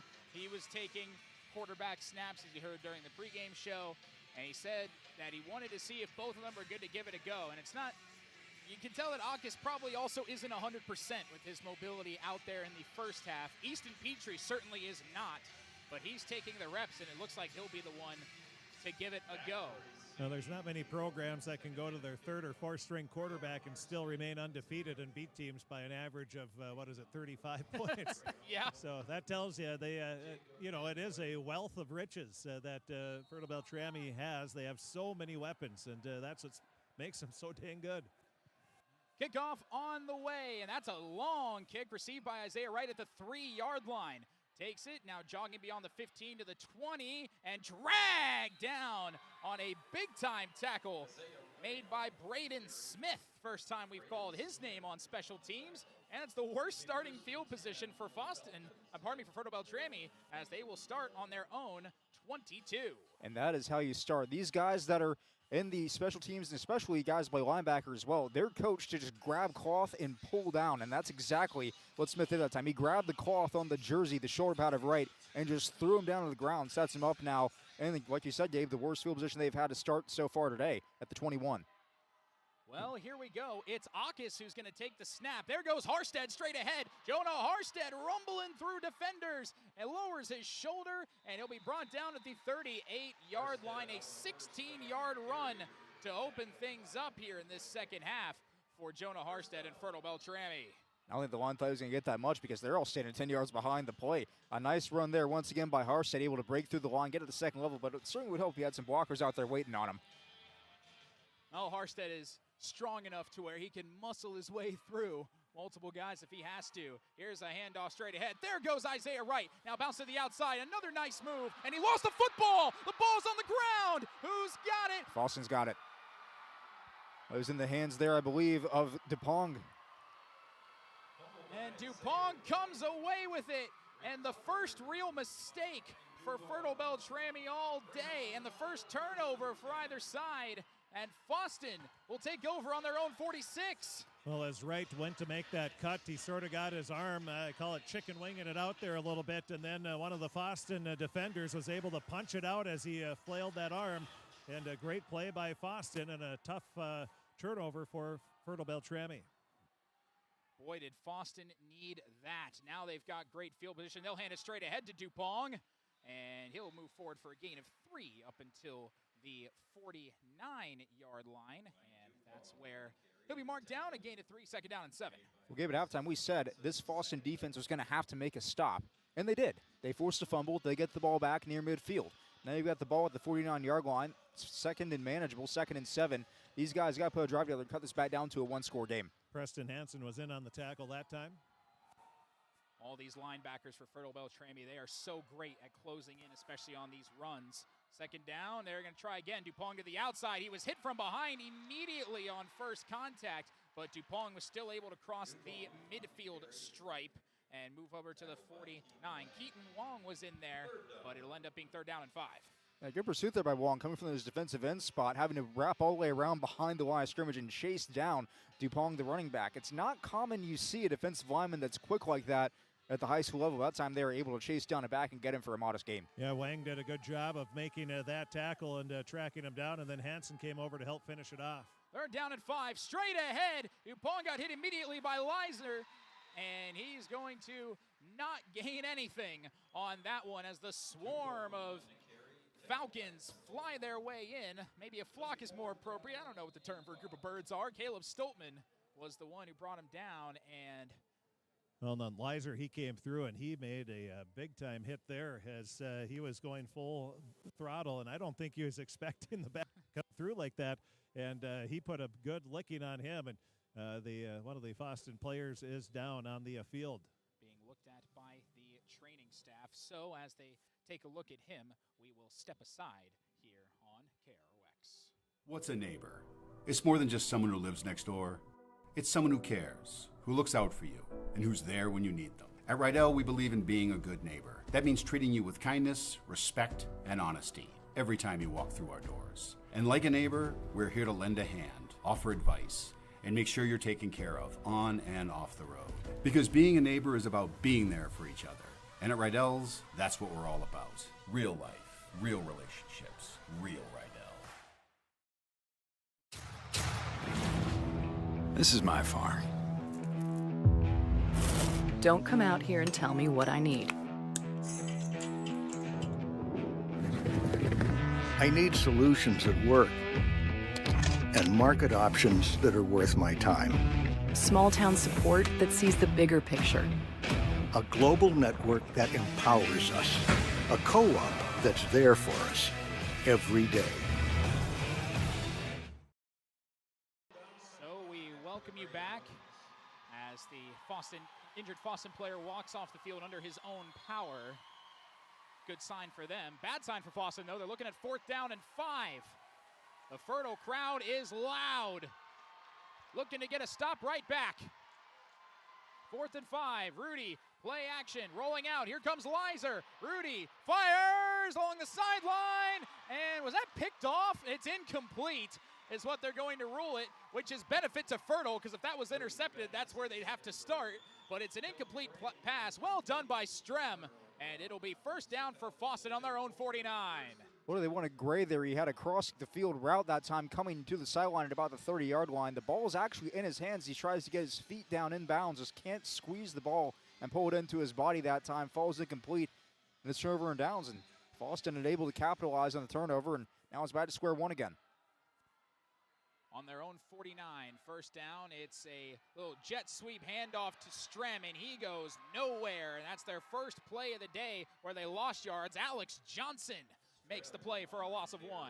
And Joe Woodser, the pregame interview, said that neither of these teams is going to be a smoke and mirror type of team, referring to Fertile. But that's about as smoke and mirror as you're going to get from Fertile-Beltrami. They fake the action to one backhand to the other one, force the defense to be more disciplined with their eyes that time, and the Greyhounds make the stop this time. That was the first time that Strem had touched the ball on offense all day. So now they give it to Isaiah Wright to the outside, and Wright, who fumbled his last time, is able to move inside the 45. They're actually going to mark it right around the 45-yard line. So he ends up gaining some pretty solid yardage, gains 7 on 2nd and 11, which will make it 3rd down and 4. We'll see if we get more of the adjustment here to have 2 guys try to make the tackle every time. Somebody, of course, to get the ball carried down. Another person try to punch the ball out. Right, of course, having fumbled earlier. If he carries the ball a bit more loosely like that, we might see a couple of Greyhound defenders trying to get him down each time. 3rd down and 4, and they hand it off straight ahead, and Strem will get the 1st down inside the 40 to the 39-yard line. Needed 4, got 6. 1st down, Falcons. And it's almost the Statue of Liberty play, right? Just fake the handoff once again outside, go back inside with it. Again, you're forcing the defense to make a decision based on what they see on the offensive line instead of the easier option of just watching the backs in the backfield, which coaches hate, by the way. So you're going to have to, as a defense here, the linebackers especially, have to watch where the blocks are going, find the hole and fill it, and they have not been able to do that so far, resulting in these big gains here for Fertile-Beltrami. On the Fosston 39, 1st down, play action. August is going to throw for the first time today. He's got Strem wide open inside the 10, and he's gone! Touchdown, Falcons! So how about a 100% touchdown rate for your backup quarterback, Akis? A 39-yard touchdown strike to Strem. Can't complain about that either. And take where Isaiah Wright was in that play. He'd actually split out of the backfield. He's lined up wide to the left outside. forced the defense to adjust to him as a wide receiver instead of a ball carrier in the backfield that time. Instead, they just end up leaving Strim wide open because they count too much for right on the outsides, and that's just the type of respect a player like him gets. Creates opportunities for everybody else on the field. Just waiting on when they were going to decide to throw the ball. Their first pass comes with 8:05 in the third quarter. And that two-point conversion is no good. As they tried to go ahead with Isaiah Wright, and Fosston makes the stop, and it stays a two-possession game. And you never know. That could be a pretty big stop. It's not a three-score game now. Yeah, that's right. If they got the two of them back to the 17-point lead, and now, mathematically speaking, you score 2 touchdowns, you go for 2 both times, you play some defense. Fosston's right back in this game. So a really big stop there by the defense. Those 2 points are going to matter a whole lot in this one, especially if the game is close in the end. It's nowhere near over, that's for sure. 8:05 to go. Here in quarter number 3, 30-15. Fertile-Beltrami has doubled up Fosston, but for right now, I don't think all of the momentum is on Fertile-Beltrami. You got a big play, which they know how to do, but Fosston got that stop on that 2-point conversion, and their offense has moved the ball well today. Momentum's for the taking, it feels like, in this one. I mean, yes, Fertile-Beltrami did just score a touchdown, but a few plays before that, they had fumbled. You mentioned the 2-point stop just now as well. Those are 2 big plays in this game. And now, like you said, it's still a 2-score game, so we'll see here, can Fosston maybe seize that momentum if it's on a scale, get it back onto their side of the field here. Wright kicks it away, and that just went off his side of his foot and out of bounds. So a kickoff out of bounds, and Fosston will start on their own 35. And it's early in the game with still have 8:05 left in the third quarter, but I think this is a do-or-die drive here for Fosston. Yep, I couldn't agree more with that one, especially with the explosiveness of Fertile-Beltrami's offense. You have to get something here, especially after stopping that 2-point conversion. You have to get something here if you're the Greyhounds. For sure, and of course, Fosston's got to understand, too, you cannot let Fertile-Beltrami win this third quarter, because if Fertile-Beltrami wins the third quarter, the chance to win the game skyrocket. So on their own 35-yard line, it is first down and 10. I formation for Rudy in the backfield. Takes the snap. It's play action. Rudy has time. Great protection by the line. Trying to direct traffic. Throws it down the field toward double coverage, and it's broken up, and a flag is thrown. As Briar Strem came flying in, trying to knock it away from Gray. He did so, but a flag is thrown from the back judge. And again, Gray all the way out toward the sideline that time. He was pointed down there by the quarterback, Rudy. Just wants him getting to space that time, and well covered that time by the Fertile-Beltrami defense. Well, that's a tough call, and it was by the line judge that didn't see that Strem was able to come in front and knock it away. And the line judge that had the best view, it just he didn't throw a penalty flag because it wasn't a penalty. Yeah, that maybe not the best call there by the officials, but unfortunately for Fosston, the men in stripes have authority in this game, and they're going to have to live with that one. So now on to the midfield stripe after a little bit of a gift. First down and 10 for Fosston, staying in the same formation. This time, they'll hand it straight ahead, and Dupont kind of stumbled and then got brought down by Lizer right at the midfield stripe. And for the second time, Dupont was a little bit shaken up. And it looks like the Falcons, they're hitting so hard. This is such a physical game, and Fertile-Beltrami is delivering most of that punishment here. And we've seen, a handful of Fosston players down after plays, and a lot of that has to go with how hard the Fertile-Beltrami defense is coming at them, but it looks like this is just going to be a cramp, so that's a good sign there. We'll take that every day of the week, and that's bound to happen. You also heard in the pregame show when we were talking to Brian Nelson that the impact of what dry air can do to players inside a dome, especially when we've been playing outside throughout the course of the year, it sometimes can cause things like this. But thankfully, as we speak, up comes Pong. It is significantly cooler than it has been in past years. I can vouch for that, being here 20 years in a row, well, between the Alaris Center and here, but lately it's been all Fargodome. But it's actually a lot cooler this year, so that is a big break for for all the teams playing today. It used to be really hot in here then. Well, it would be by the time you would see, I don't know if they didn't run the air or what, but it has been unseasonably warm too, so that might be a part of the factor as well. Fair enough. It's second down and 10. Dupont, their main back, is now out of the game, so they'll hand it off to Daniel, and there's not much there as he's whipped down by Sather, and that was another very physical tackle, and Daniel definitely took the brunt of that. A loss of 2, but he's able to get back up and head to the huddle. You mentioned the physicality there, and the offensive line just not doing a really good job up front here, creating space for Daniel to run through. That time Sather sees the line inside, follows the eyes outside, goes out to Daniel, and he gives him the business there a couple yards behind the line of scrimmage there. And we've seen it now time and time again. These guys from Fosston a lot of times have been slow to get up after the play just because of the physicality of this defense. Under 7 minutes to go now here in quarter number 3. It's 3rd down and 12. Rudy back to throw, rolling out of the pocket. Here comes Harstead. Rudy just has to float it, and it's intercepted. Picked off by Isaiah Wright. Right on the breakaway, he gets chopped down inside the 50 by Will Christian. Down at the 47-yard line. A mistake that time from Fosston, and Fertile-Beltrami gets the big stop and the turnover. As soon as I saw that pass go floating up in the air, I said I knew that was going to be intercepted, especially with the ball hawks that Fertile-Beltrami has and their defensive backs. And, of course, Wright was the first one to jump on it, and we've seen that. Fertile-Beltrami do that. If a quarterback just even lobs it in the air downfield, I would say 70% of the time Fertile-Beltrami picks it off. That's just how good they are on defense. There goes Harstead, bouncing to the outside. There goes Jonah Harstead inside the 30, and out of bounds inside the 25. They'll mark it. Let's see where they'll put it out. They're on the 23-yard line. That's a 24-yard rush for Jonah Harstead. Good things by both teams in that play. Of course, on the Fertile side, getting the big gain. You see the wide receivers blocking down the field once again. Isaiah Wright out of the backfield as well. Out in front is the lead blocker that time. Great job to see the skill positions getting involved in the blocking game. But defensively, too, for Fosston, you have guys who are not outrunning their pursuit angles. They're able to get in the right position, forcing the back out of bounds this time instead of letting him run down the sideline for another easy score.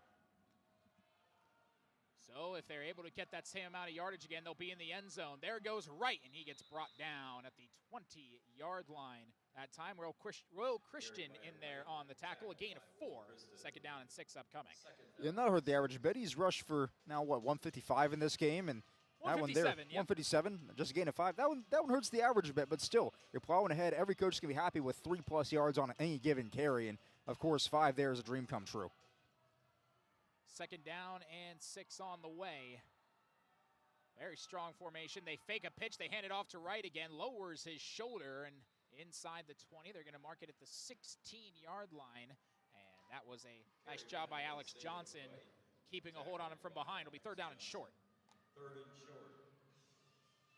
This Fertile-Beltrami offense, once again, these guys are able to create some different formations in the backfield. You have Strem, the lone back, behind the quarterback. That time, the 2 backs outside that as well. And again, Wright, got to know where he is. Lined up first outside, ends up getting the ball up the middle this time. And Fertile-Beltrami is going to call a timeout here on this 3rd down and short. So why don't we take one with them? We'll have a 30-second break, and we'll be back after this. You're listening to the Section 6 9-Man Championship on KROX.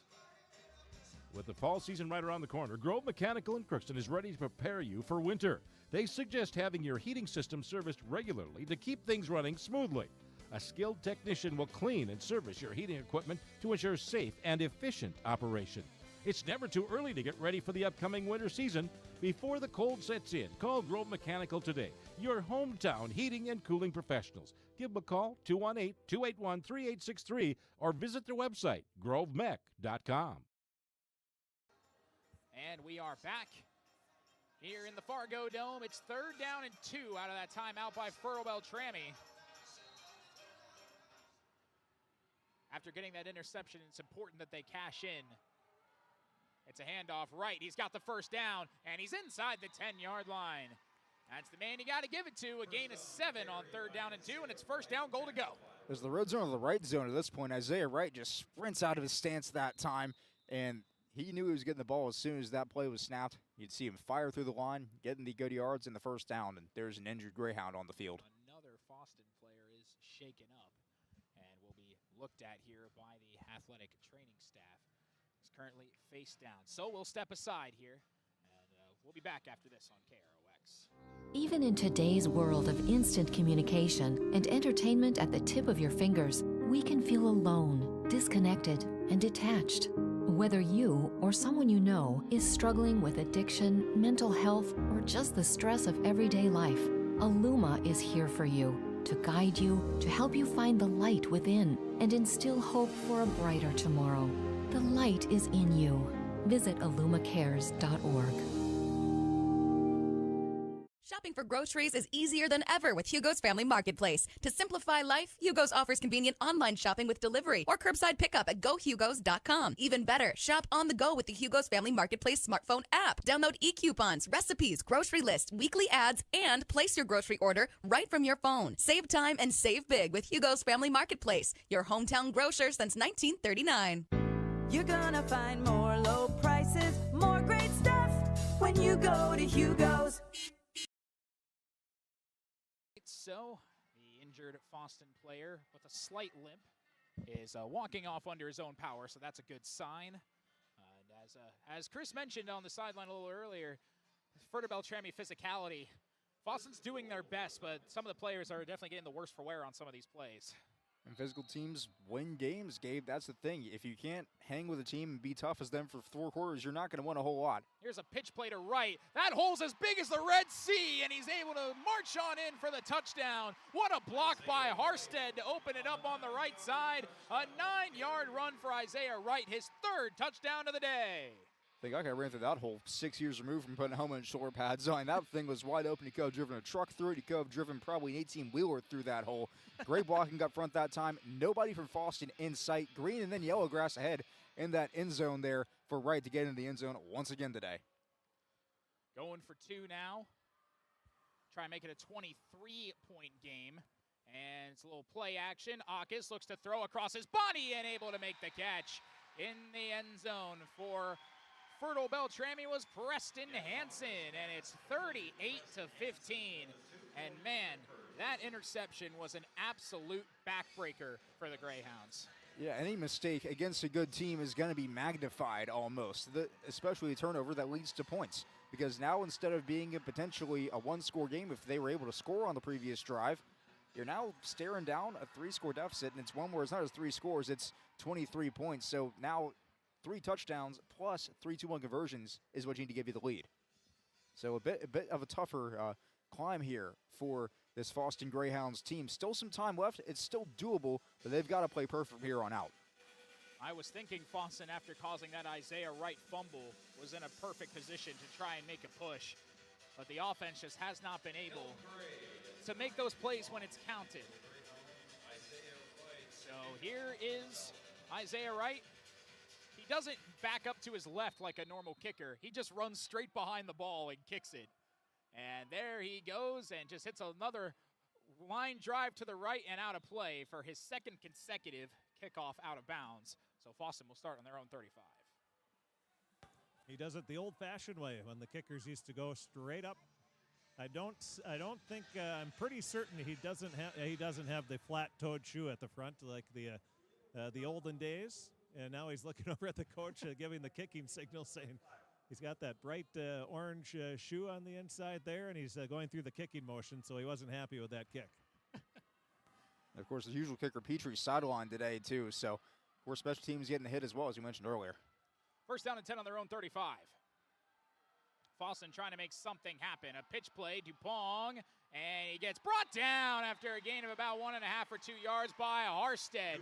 Just flying east to west and able to make a pretty play that time. It'll be a gain of 2. On the pitch play, a lot of times you don't really worry about blocking the backside guy especially on a toss like that because everybody's running to the sideline. But again, this Fertile-Beltrami defense, the defensive linemen, they're all quick enough. They can run around behind the line and pull these backs down from behind. So maybe they'll have to start accounting for somebody on the backside there to block up those toss plays. 2nd down, 8 yards to go on their 37-yard line. And Fosston will hand it off straight ahead. And this time, some pretty considerable yardage there for Fosston as Dupong will gain 5 yards up to the 42-yard line. And a 3rd down and short, something Fosston hasn't had in a little while. No, it is not. That's thanks in part to Gage Hendrickson, the defensive tackle that time. He does end up grabbing the back, but instead of pulling him down, he ends up pushing him forward for a couple extra yards. And, of course, as a back, you don't want to get hit for anything short of a 1st down. But if you're going to have a defender push you the right direction, you're not going to complain about that either. Third down and 3. Hendrickson, first time we called his name today, 6'4", 230-pound junior on the edge of that line. Third down and 3. Dupong again, nice cut, and Dupong, after being brought down by Hendrickson again, will get 4 when he needed 3. And a first down for Fosston. Yeah, Dupong, a very skilled runner, has good vision there to get through the space. He knows he just has to get a couple yards to the first down there, gets exactly that, gets down, and now the offense has a chance to regroup here. But time ticking, these guys have got to start to have a bit more urgency coming out of the huddle and getting these plays ran. Yeah, Fosston, they take more time than Fertile does when moving the ball. It'll be first down on their own 46. And a handoff, guess who? It's Dupont again. He gets stood up for nothing on that play. Caleb Stoltman and Isaiah Wright were both in on that play. No gain. Yeah, it's very tough to run up and down the field when your offensive line is not creating the space. Once again, that time Hendrickson in there to the defensive end, as well as a couple others there to make that stop. And it's just the Red Sea is pushing up against this Greyhound line, pushing them backwards. And the Falcon defense here has found a lot of success in these first down and long situations. And why do you got to take my Red Sea analogy? Well, they're wearing red. I should have copyrighted that. Second down and 10, play action, flag on the play, and Dupont gets lit up by Sather after making that catch for a gain of 4. It looks like that's going to be a hold, and it is, as signaled by the judge who threw the flag, and that might be, that's definitely going to be going back for Fosston. Yep, not going to say a number. Well, the official just said it, and I think that was pretty obvious, too. He was about a yard behind the line of scrimmage there as the quarterback, Rudy, was outside as well, and it's one of the easier calls they'll make today, and backs them up here, and now you're facing a second down and long, which is not an ideal situation when you're down by 3 scores. I am so surprised at the State High School League, who is very, and rightfully so, very protective of the kids, and then they're calling them out in games with the officials saying who the penalty's on it. This is one technology move that I think most would not be in favor of. Second down and 20 on their own 35-yard line. Long way to go. Play action. It looks like they're trying to go for a deep shot. Rudy pump fakes. Now he steps and fires. It's one-on-one deep down the field and overthrows everybody. Incomplete. Intended for Dupont. Nice defense out there by Joe Sorensen, and he overshot him by about 7 yards. Yeah, Sorensen was stuck on him like glue, like white on rice. I mean, there was no room for Dupont to get free that time down the sideline, and the quarterback, Rudy, just has to make the decision. Do I try to complete this ball in tight space, or do I overthrow, move to play another down? That time the overthrow, probably the right decision. Rudy just 3 for 10 for 56 yards and an interception. 2:43 to go in the third. Well, and that stat that you just threw out there, Gabe, that tells you how good the defensive backs have been doing, because Rudy's had a lot of time to throw today. And a timeout has just been called by Fosston as they're trying to make something happen, but stuck with 3rd and a 5th of the field to go. And it's, as Chris had mentioned, that drive beforehand might have been considered a do-or-die drive. The worst happens for Fosston. Great for Fertile. They score 8 points. They're up by 23. And another stop here might make that lead close to insurmountable. Yeah, it'll be tough here. And Fertile-Beltrami, they have started to really turn up the heat a little bit here. They have been able to move the ball on offense and score quickly. Defensively, they've applied great pressure. As mentioned, the coverage there by Sorensen was just so tight that time. Dupont didn't even have a chance to get free that time. That's the thing about having a good secondary. The defensive line is not able to get home on these pass plays. Secondary holds up and does their job, and it's really good complementary football here that we're seeing from this Falcon defense. They'll need to make one more stop here, but 20 yards, you keep it in front of you. That's a pretty good way. If you don't pull, well, keep it in front of you. Don't pull the Chicago Bears. Yeah, you can't do that. Can't allow a Hail Mary or anything like that. But I must say, too, in 3rd and 20, when you need to get points, the strategy has got to be to get half of that here. And you can actually see the safeties from Fertile-Beltrami are right around that 10-yard mark. Empty backfield, takes the snap as Rudy. Here comes some pressure, moves out to his left. He's looking to throw, fires, and the pass is caught inside the 45, and there goes Gray, and Gray breaks free, being chased by Wright at the 20, 15, 10, 5, and Wright saves a touchdown, whipping him down at the 4-yard line. But they end up with, they'll mark it at the 3, so it'll be 62 yards on 3rd and 20. And we mentioned there's been a lot of time for Rudy to throw there, and Gray just gets open in space. They have another receiver running down the field to clear out the safety in the corner on that side of the field. Leaves Gray wide open there, and he thought he had a touchdown. He thought he had some room to get in the end zone. Nobody in front of him. But again, good pursuit this time. And was there a flag? They're pushing it back. They had to move it back. There was a flag, and it's going to be right at around the 40-yard line is where they're going to mark it off. Man, that is absolutely brutal. Forget everything I just said. So it's a 10-yard penalty from the 39-yard line. So there was a play that happened back there that was after the pass was caught. So it's from the spot of the foul.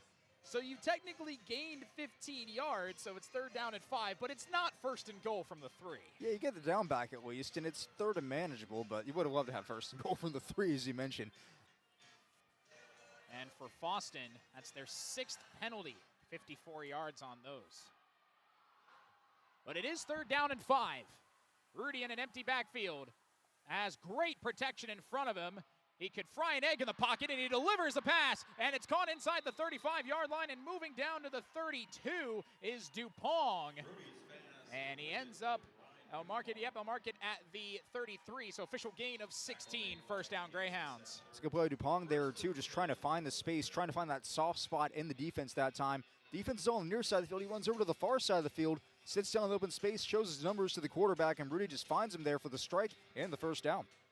So it's not 62 yards and 1st and goal, but Fosston will take the new set of downs, especially after that penalty. 1st down, and they fake the screen. It's a design quarterback run, and Fertile-Beltrami read that one beautifully. Isaiah Wright whips him down. It'll be a gain of 1, 2nd down and 9 upcoming. Oftentimes the guards will take you to the ball, and that one there, no exception. You see the guard on the near side pulls around there. The defense reads it, and sure enough, there's 3 Falcons there to meet the quarterback, Rudy, after a gain of 1. So they're going to sub the fullback back here as well, Gabe, as I just saw Alex Johnson check in. Yep, Johnson is back in the game on the defensive line or the fullback. And so they'll line up here on 2nd down and 9. Johnson to the right of Rudy, standing behind Christian. And a flag, and we've got a false start. And the down judge who just threw the flag just had a little slight point at the Fosston victim who was hit with that foul. 5-yard penalty will be 2nd down and 14.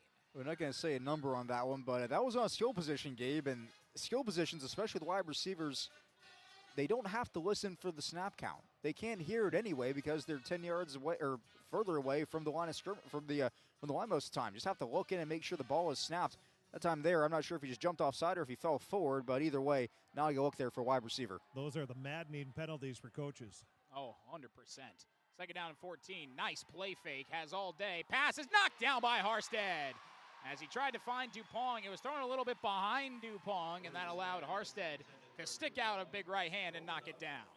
Yeah, Harstead's on him once again, just tight like glue this time, and Harstead able to get the hands out. I'm sure he saw the eyes that time of Dupong just get wide, get real big as he saw the ball was coming towards him. And he swats that ball down there in space, prevents the catch, and has really good positioning as well. So now a 2nd, 3rd, and long that's been faced by Fosston. The first time, they had a penalty that made it closer, and they were able to convert. But now on this 3rd and 14, they need to find something else. Trips to the left. A snap to Rudy. Here comes some pressure. Throws it over the middle. It's intercepted. Picked off by Harstead. Harstead on the run. Inside the 40 makes a cut. Jonah Harstead is free. And Harstead will take this one all the way. Touchdown, Fertile-Beltrami. Picked off at the 34. A 66-yard interception return touchdown for Jonah Harstead. And that is another big play by this Fertile-Beltrami Falcon defense. Harstead was wide open in the middle of the field, and as a quarterback, you don't want to throw to a wide open defender because that is the result that's going to happen a lot of the time. The great vision there, you see the running back flash in Harstead as well that time, able to follow the blocks that the defenders gave him and get in the open space and score the touchdown. And just another big shift in momentum here, another big shift on the scoreboard too, because that is probably a 13, if not a 15-point shift, depending on how this 2-1 conversion goes. Going to try and make it a 31-point game. Hand off right, untouched. Into the end zone, and it's 46-15. And what a demoralizing play there for Fosston, but a extremely beneficial one for Fertile-Beltrami. We'll take a 30-second break, and we'll be back right after this on KROX. You've been waiting for a chance to do something that matters, something big without a big price tag. Welcome to Northland Community and Technical College. Here you can have a big impact on a small campus in classrooms that mirror today's workplace, with instructors who teach from experience and know you by name. You've been waiting for a place like this. Are you ready?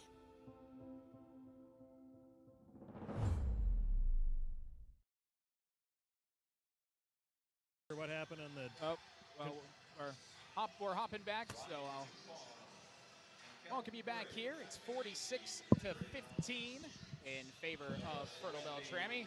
Now in, I think we can properly call this maybe blowout territory here in a 31-point game. Kickoff on the way on a line drive, fielded at the 16-yard line by Dupong. Makes the first man miss and will lower his shoulder into Sather and fall forward through the 35-yard line to the 36, where Fosston will start their next drive with 20 seconds to go in the third quarter. Well, Fosston's had some success on special teams, be it by kick out of bounds or by a good return, but they've been able to start off in relatively good field position. The problem for them is they just haven't really been able to do a whole lot with that so far. And it's not how you start, it's how you finish. That's the well said. As the old saying goes. Not sure how old of a saying that actually is, but it's one I've heard for a while. It predates both of us, I'm sure. First down on the 36-yard line here for Fosston. Under center and an I formation. Play action, pressure coming, and as just throw it away, and a flag is thrown as whipping him down was Stoltman. Let's see what the flag is here. I'm not sure if we're going to roughing the passer or intentional grounding, but I'm going to air roughing the passer if I had to guess. Personal foul face mask on the offense, number 11. Oh. Wow. So that's an offensive penalty. That's just been called on a face mask.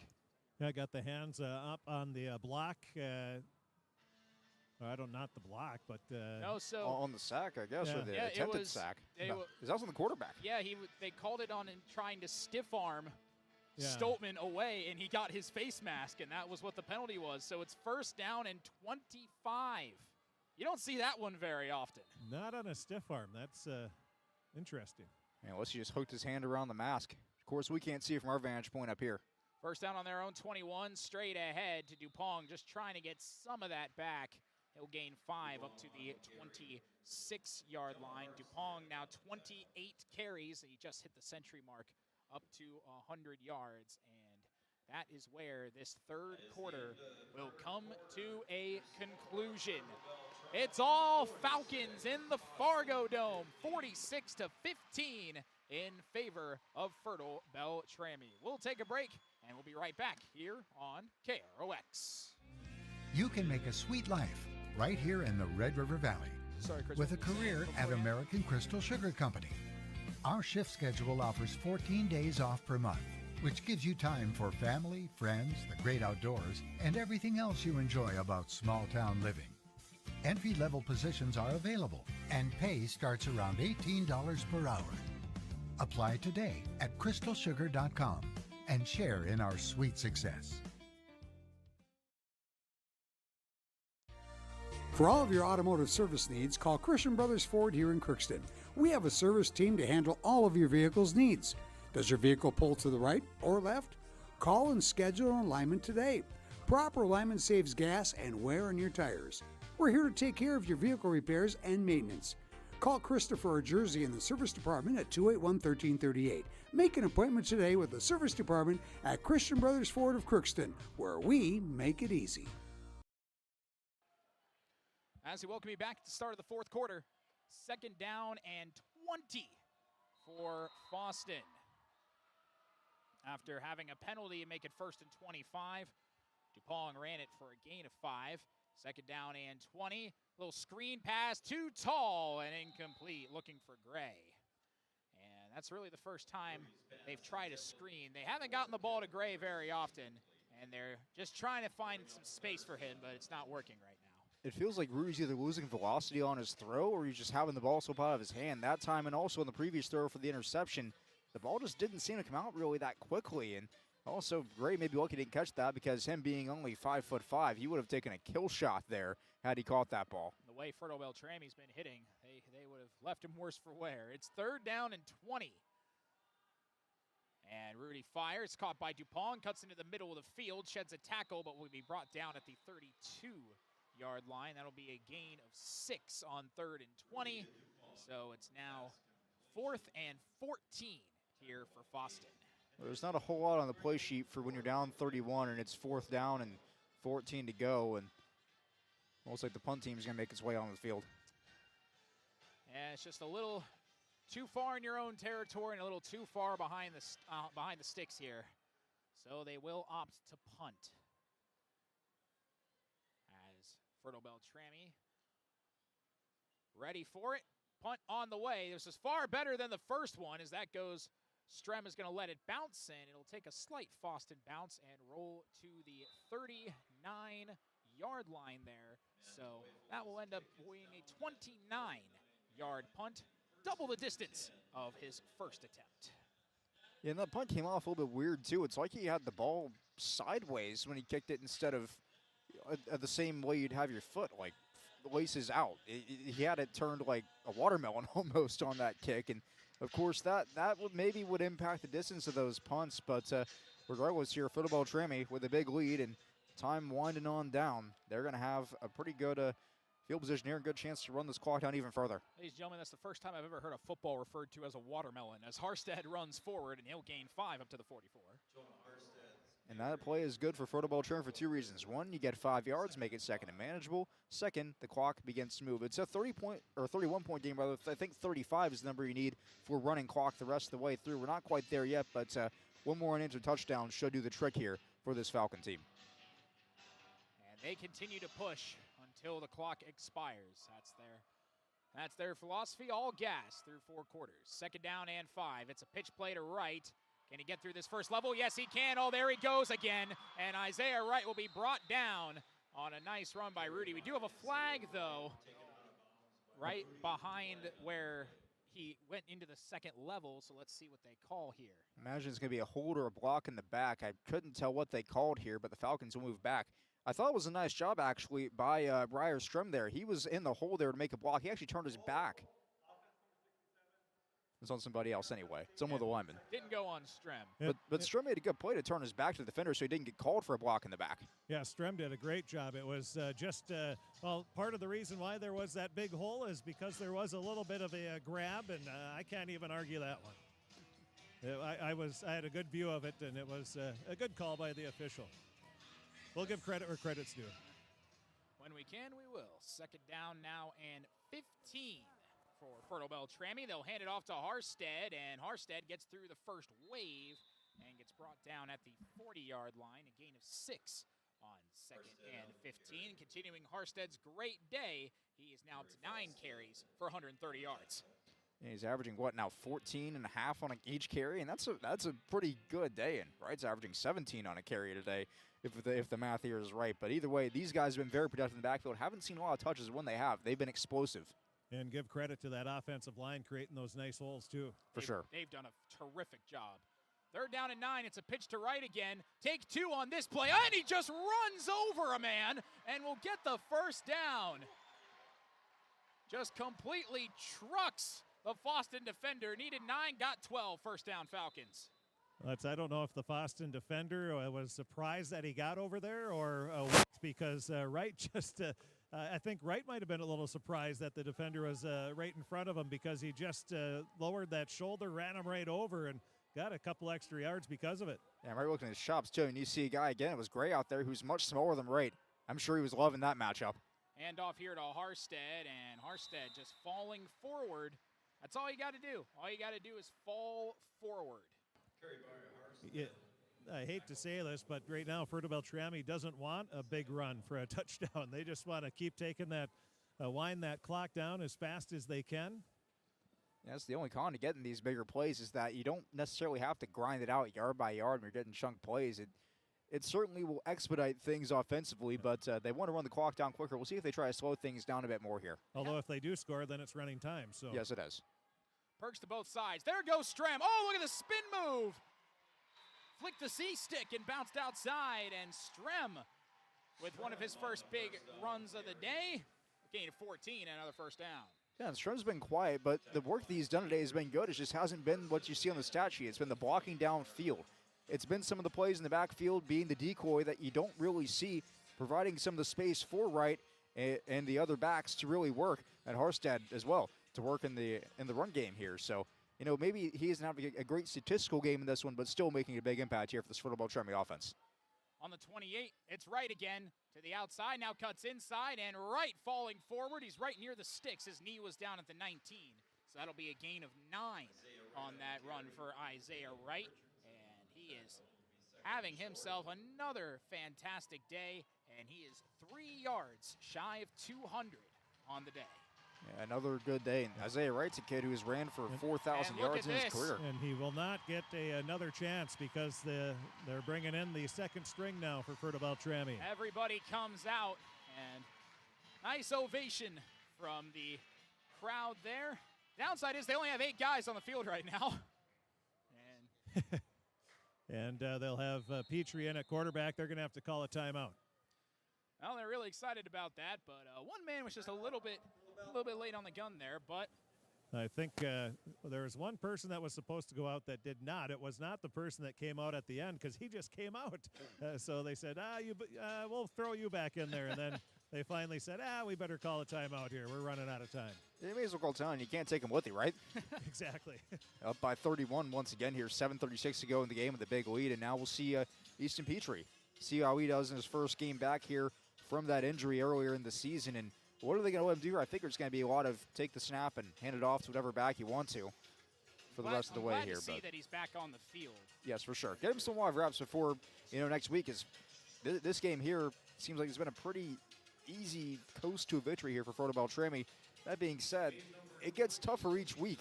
At this point, there aren't really any bad teams left. We're in the section championship game this week. State playoffs start next Thursday and Friday. So whoever it is Fertile-Beltrami sees next is going to be a quality opponent. So it's Petrie under center. Caleb Sather is in the backfield, along with Creed Tollefson. It'll be Sather straight ahead. He's got a first down, and there's the pile, pushing the pile all the way to the 11-yard line. A gain of 9 for Caleb Sather on his first carry of the day. And Sather, of course, plays linebacker, too, for these guys. And you'll see a lot of times linebackers and running backs are the same kids, especially on smaller rosters, because the skill set translates so well. You're trying to fill the hole. You're trying to be the more physical player, trying to push your guy in a certain direction. And that time there we see Sather using that burst at the end of the play to push the pile forward. This time they're going to hand it off to one of the fastest players on this team, Creed Tollefson. And he'll move forward for a gain of 3 inside the 10 down to the 8-yard line. We're going to look, too, at what this backfield's going to look in future years. I mean, Isaiah Wright, of course, the senior, is going to graduate this year. Jonah Harstad as well. So these two guys are probably going to be the backs going forward, both juniors in the game right now. Again, good to see them get some real game reps here in a big game like a section championship, because this will be their show next year. Clock running under 6:45 to go. Petrie also has Briley Rain in the backfield now. Colby Hema is the tight end. And they'll give it to Rain, and he will get up to about the 5. Forward progress will mark him at the 4. So it'll be a gain of 4, second down and goal. Yeah, run there, a nice run once again. And, it's his first carry of the game, but he's one of those guys, just like all the other backs. He's shifty, he's quick, and he is not brought down by the first contact. A good run with him to get up into now third manageable. And, well, 3rd and 3, balls on the 4. You don't need to get the touchdown here. You can still get a first down and milk even more time off if you choose. This time they're going to fake the pitch. It's back to Ron, and he will run it in. And there's a touchdown for Fertile-Beltrami just to add and break 50 on the day. That one from 4 yards out. A little salt in the wound there for the Fosston defense, right? As they've now seen a game that was 1 score early, a 2-score game at halftime is now all of a sudden a 50-burger. The worst kind of burger to have is 50-burger, I believe. And, the Fertile offense, they've hummed along today. The lines played great. The backs have all been solid. And we've seen all of that come to fruition here as this one's progressed. Going for 2 here.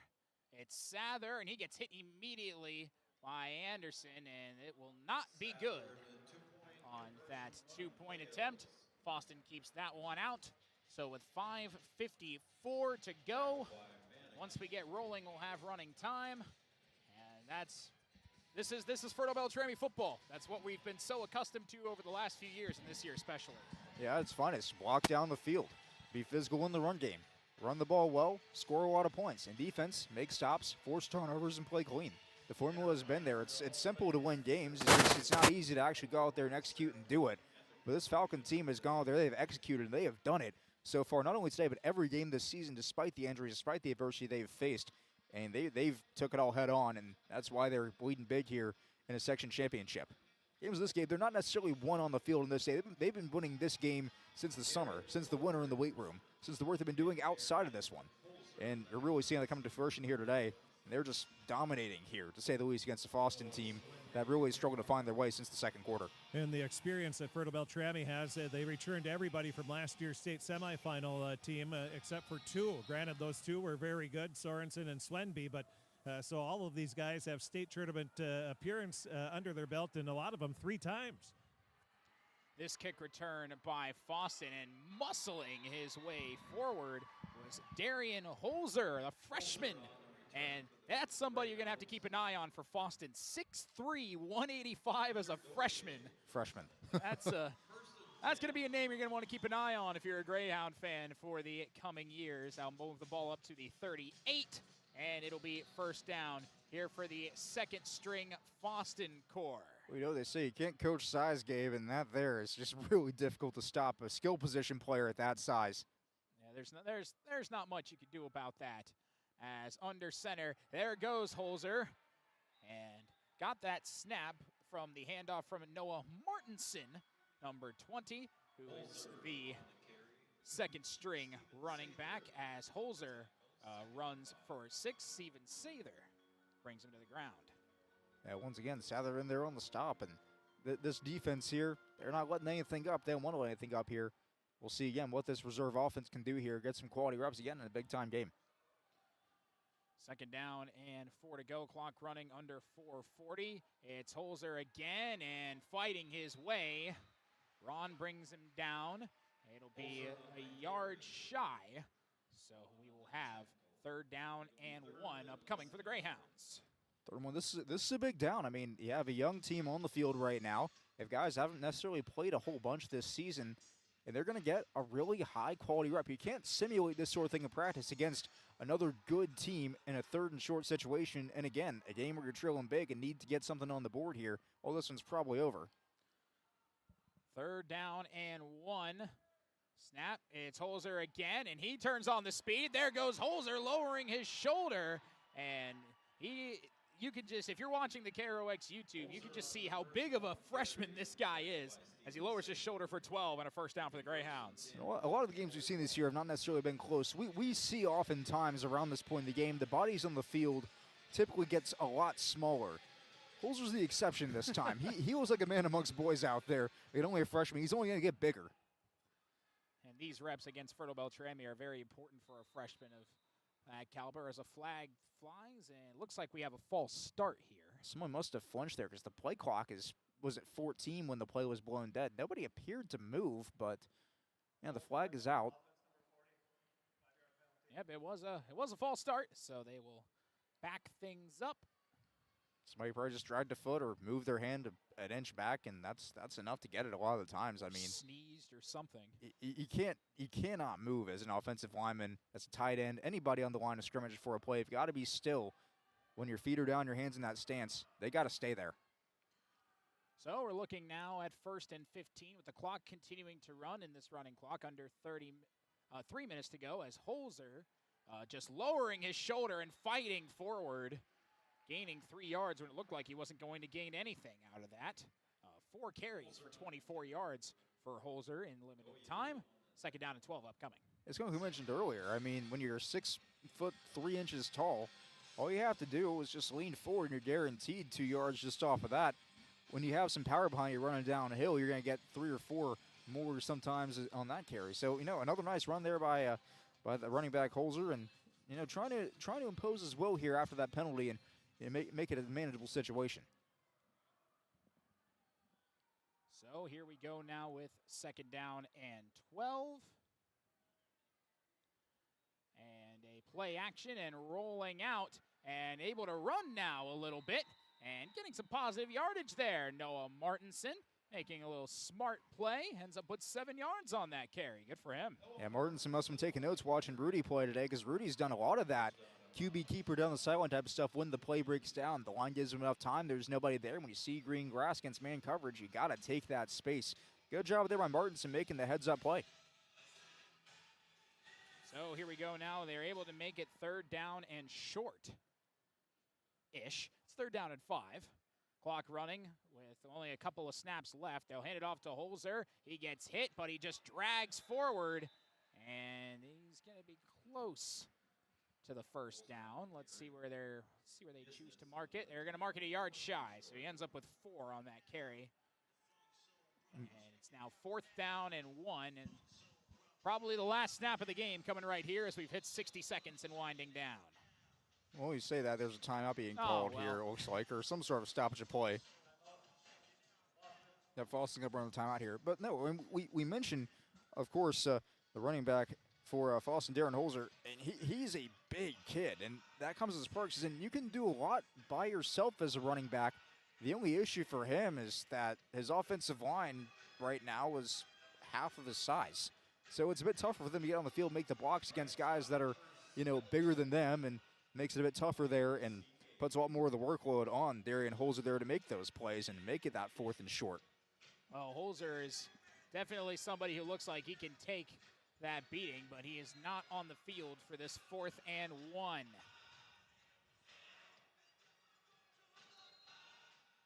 A couple different backs in there. They've gotten a lot smaller in the backfield here.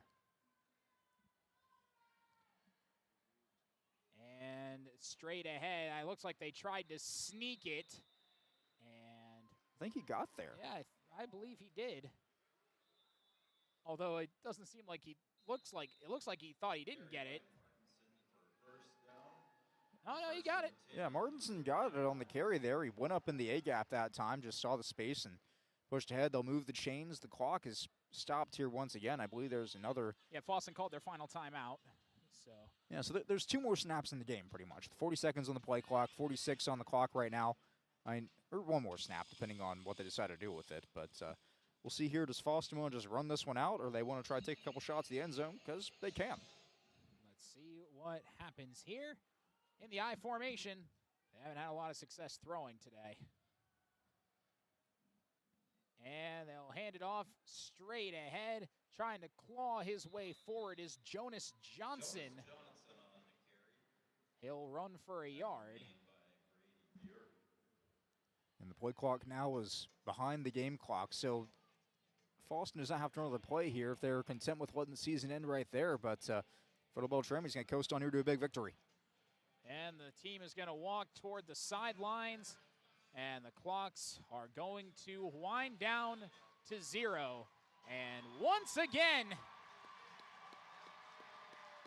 it has just been their way for the last 4 years now, as Fertile-Beltrami have won the Section 6 9-man championship and will advance to state. Yeah, it was a dominant victory here today, Gabe. They were able to run the ball well. They were the more physical team. They were able to control the clock. They limited their mistakes. The mistakes they made, they were able to make up for those by forcing mistakes on the other side. And overall, we know that Fertile-Beltrami is a very good football team. They have been for a long time, but these guys are going to be a really tough out, and they should be fun to follow here over the next week or longer, depending on how well they do here in the state playoffs. This team is very exciting. They stay undefeated moving forward towards state. That's Fosston's first and only loss of the year.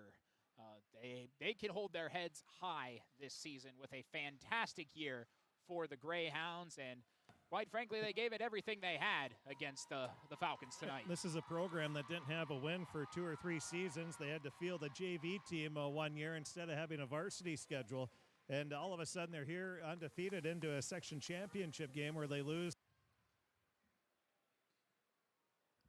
Oh, we lost. Unfortunately, it was a loss to a very good Fertile-Beltrami team, but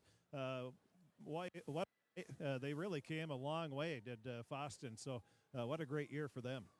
They definitely deserve a lot of the accolades, but it's on Fertile-Beltrami here as we continue to roll right along. We will take a break, and we'll be back with some post-game notes before we get started on our second of 3 games. You're listening to the end of the Section 6 9-man game here on KROX. Football fans, your attention to the field, please, for today's award ceremony. Maralt's Home Furnishings in Fosston is your appliance, furniture, electronic, and flooring expert. They're proud to have served Fosston and the surrounding area for over 50 years. They're committed to offering you top-name brands like Whirlpool, FlexSteel, Spring Air, and Congolium for kitchen and laundry appliances, bedroom and living room furniture, flooring, and mattresses. Come in and experience personalized one-on-one service by their exceptional sales staff and meet new owners Mike and Michelle Kerfman. Create your perfect home at your one-stop shop where they sell the best, Maralt's Home Furnishings in downtown Fosston. Nord's Pharmacy and Gifts in Fosston has a little bit of everything, and they provide great hometown service. You can have your prescriptions filled and delivered to your home or go through the drive-through window for quick pickups. Nord's Pharmacy and Gifts also has a very nice selection of gift items for any occasion, including a variety of home decor, toys, kitchen items, personal care products, and a nice assortment of apparel. Stop in and see all the great merchandise they sell. Open Monday through Friday, 8:30 to 7:30, Saturday 8:30 to 3, and closed on Sundays. Nord's Pharmacy and Gifts in downtown Fosston. Stop by Lapeer Oil Company East and West in Fosston and fill your vehicle up. They carry Marathon gasoline and diesel. Feeling a little hungry? Check out their specials and their deli. Monday and Friday, they offer daily soups. Tuesday and Thursday specials is tacos. On Wednesday, stop in at Lapeer Oil Company and enjoy a fantastic pizza buffet. Check Lapeer Oil Company's Facebook page to get updates and all their specials. Headed to the lake to go fishing? They carry a nice selection of bait as well. Lapeer Oil Company East and West in Fosston would like to wish area teams best of luck. Here, when our path takes an unexpected turn, we keep moving forward. When life sends us a message, we listen. When you're determined to beat the odds, we help you plan for what's next. This is commitment, resourcefulness, determination. These are remarkable people doing remarkable things together. What's a neighbor? It's more than just someone who lives next door. It's someone who cares, who looks out for you, and who's there when you need them. At Rydell, we believe in being a good neighbor. That means treating you with kindness, respect, and honesty every time you walk through our doors. And like a neighbor, we're here to lend a hand, offer advice, and make sure you're taken care of on and off the road. Because being a neighbor is about being there for each other. And at Rydell's, that's what we're all about. Real life, real relationships, real Rydell. Are you an enthusiastic sports fan? Want to have fun and get in on the action? Heck yes, that'd be awesome. Have great attention to detail? Want to stay active? Definitely. Want to give back to the student athletes in your community? Obviously, yes. Then you'd make an excellent high school sports official. We need more officials in Minnesota, because with no high school officials, there are no high school sports. Sign up today at highschoolofficials.com. With the fall season right around the corner, Grove Mechanical in Crookston is ready to prepare you for winter. They suggest having your heating system serviced regularly to keep things running smoothly. A skilled technician will clean and service your heating equipment to ensure safe and efficient operation. It's never too early to get ready for the upcoming winter season. Before the cold sets in, call Grove Mechanical today, your hometown heating and cooling professionals. Give them a call, 218-281-3863, or visit their website, grovemech.com. Even in today's world of instant communication and entertainment at the tip of your fingers, we can feel alone, disconnected, and detached. Whether you or someone you know is struggling with addiction, mental health, or just the stress of everyday life, Aluma is here for you, to guide you, to help you find the light. Welcome to the Riverview Health post-game show where we got Chris Fee down the sideline. And I am with Coach Brian Nelson. Coach, first of all, congratulations on the win. And you said you needed to make some adjustments at halftime, and it looks like you did it. Yeah, attitude adjustments on defense. That was our big speech at halftime because we were doing things that, I don't know, not in our defensive package or not staying home, trying to do too much, not doing our job. So do your job, rely on your teammates, and we stress that at halftime. And I think our guys, listened to us and did a great job in the second half. What a job by your offensive line. They did a great job just throughout the game, and it seemed like you really wore them down as the game went along. Yeah, and it's been that way all year long. Those guys are really smart. They talk to one another. You know, they were in a 3-2, 3-3. They jumped into a 42. Our guys can adjust to that. We've seen all those things, and it just, you know, helps open up holes for our backs. And we've got 3 really good running backs. And I tell you, Gavin Acas sure played well. And it was sure nice to see number 16 get out on the field, take some snaps too after his knee injury in the middle of the season. And the other big thing was, you know, last year we won this. It was a real bittersweet victory. Jonah Harstead broke both legs in his bottom, or his one leg, and to see him take that pick 6, you know, it's just like justice for all the hard work he's done to recover from that. And we could go on, and we could be here for an hour talking about every player that had a great game, but it was really an all-around team effort. But it was great to see Harstead have a huge game. He did. He had a huge game, you know, and after we talked to him at halftime, he had a huge game defensively. You know, he blocked a pass, he picked 6 to 1.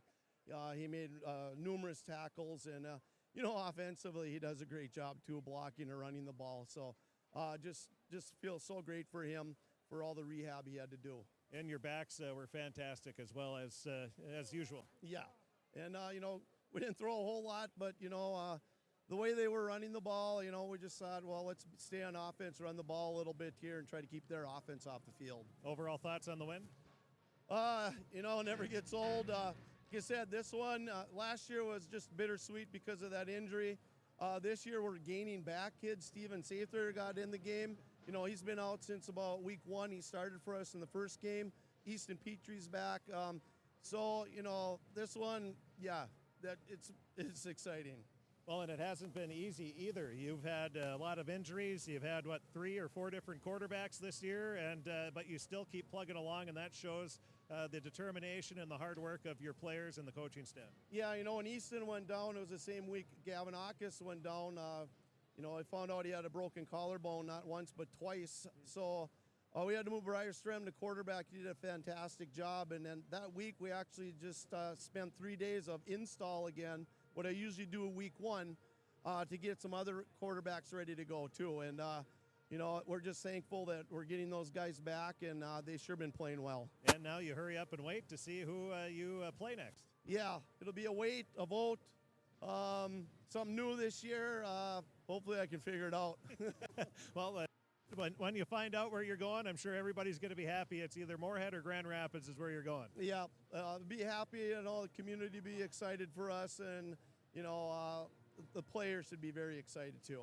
And Coach, congratulations again, and we'll see you wherever you end up, Grand Rapids or Moorhead next week. All right, and thanks for the coverage. Yeah, thank you. That is Coach Brian Nelson of the Fertile-Beltrami Falcons. We thank him for talking with us here in the post-game show. Unfortunately, we won't be able to grab any of the players this time.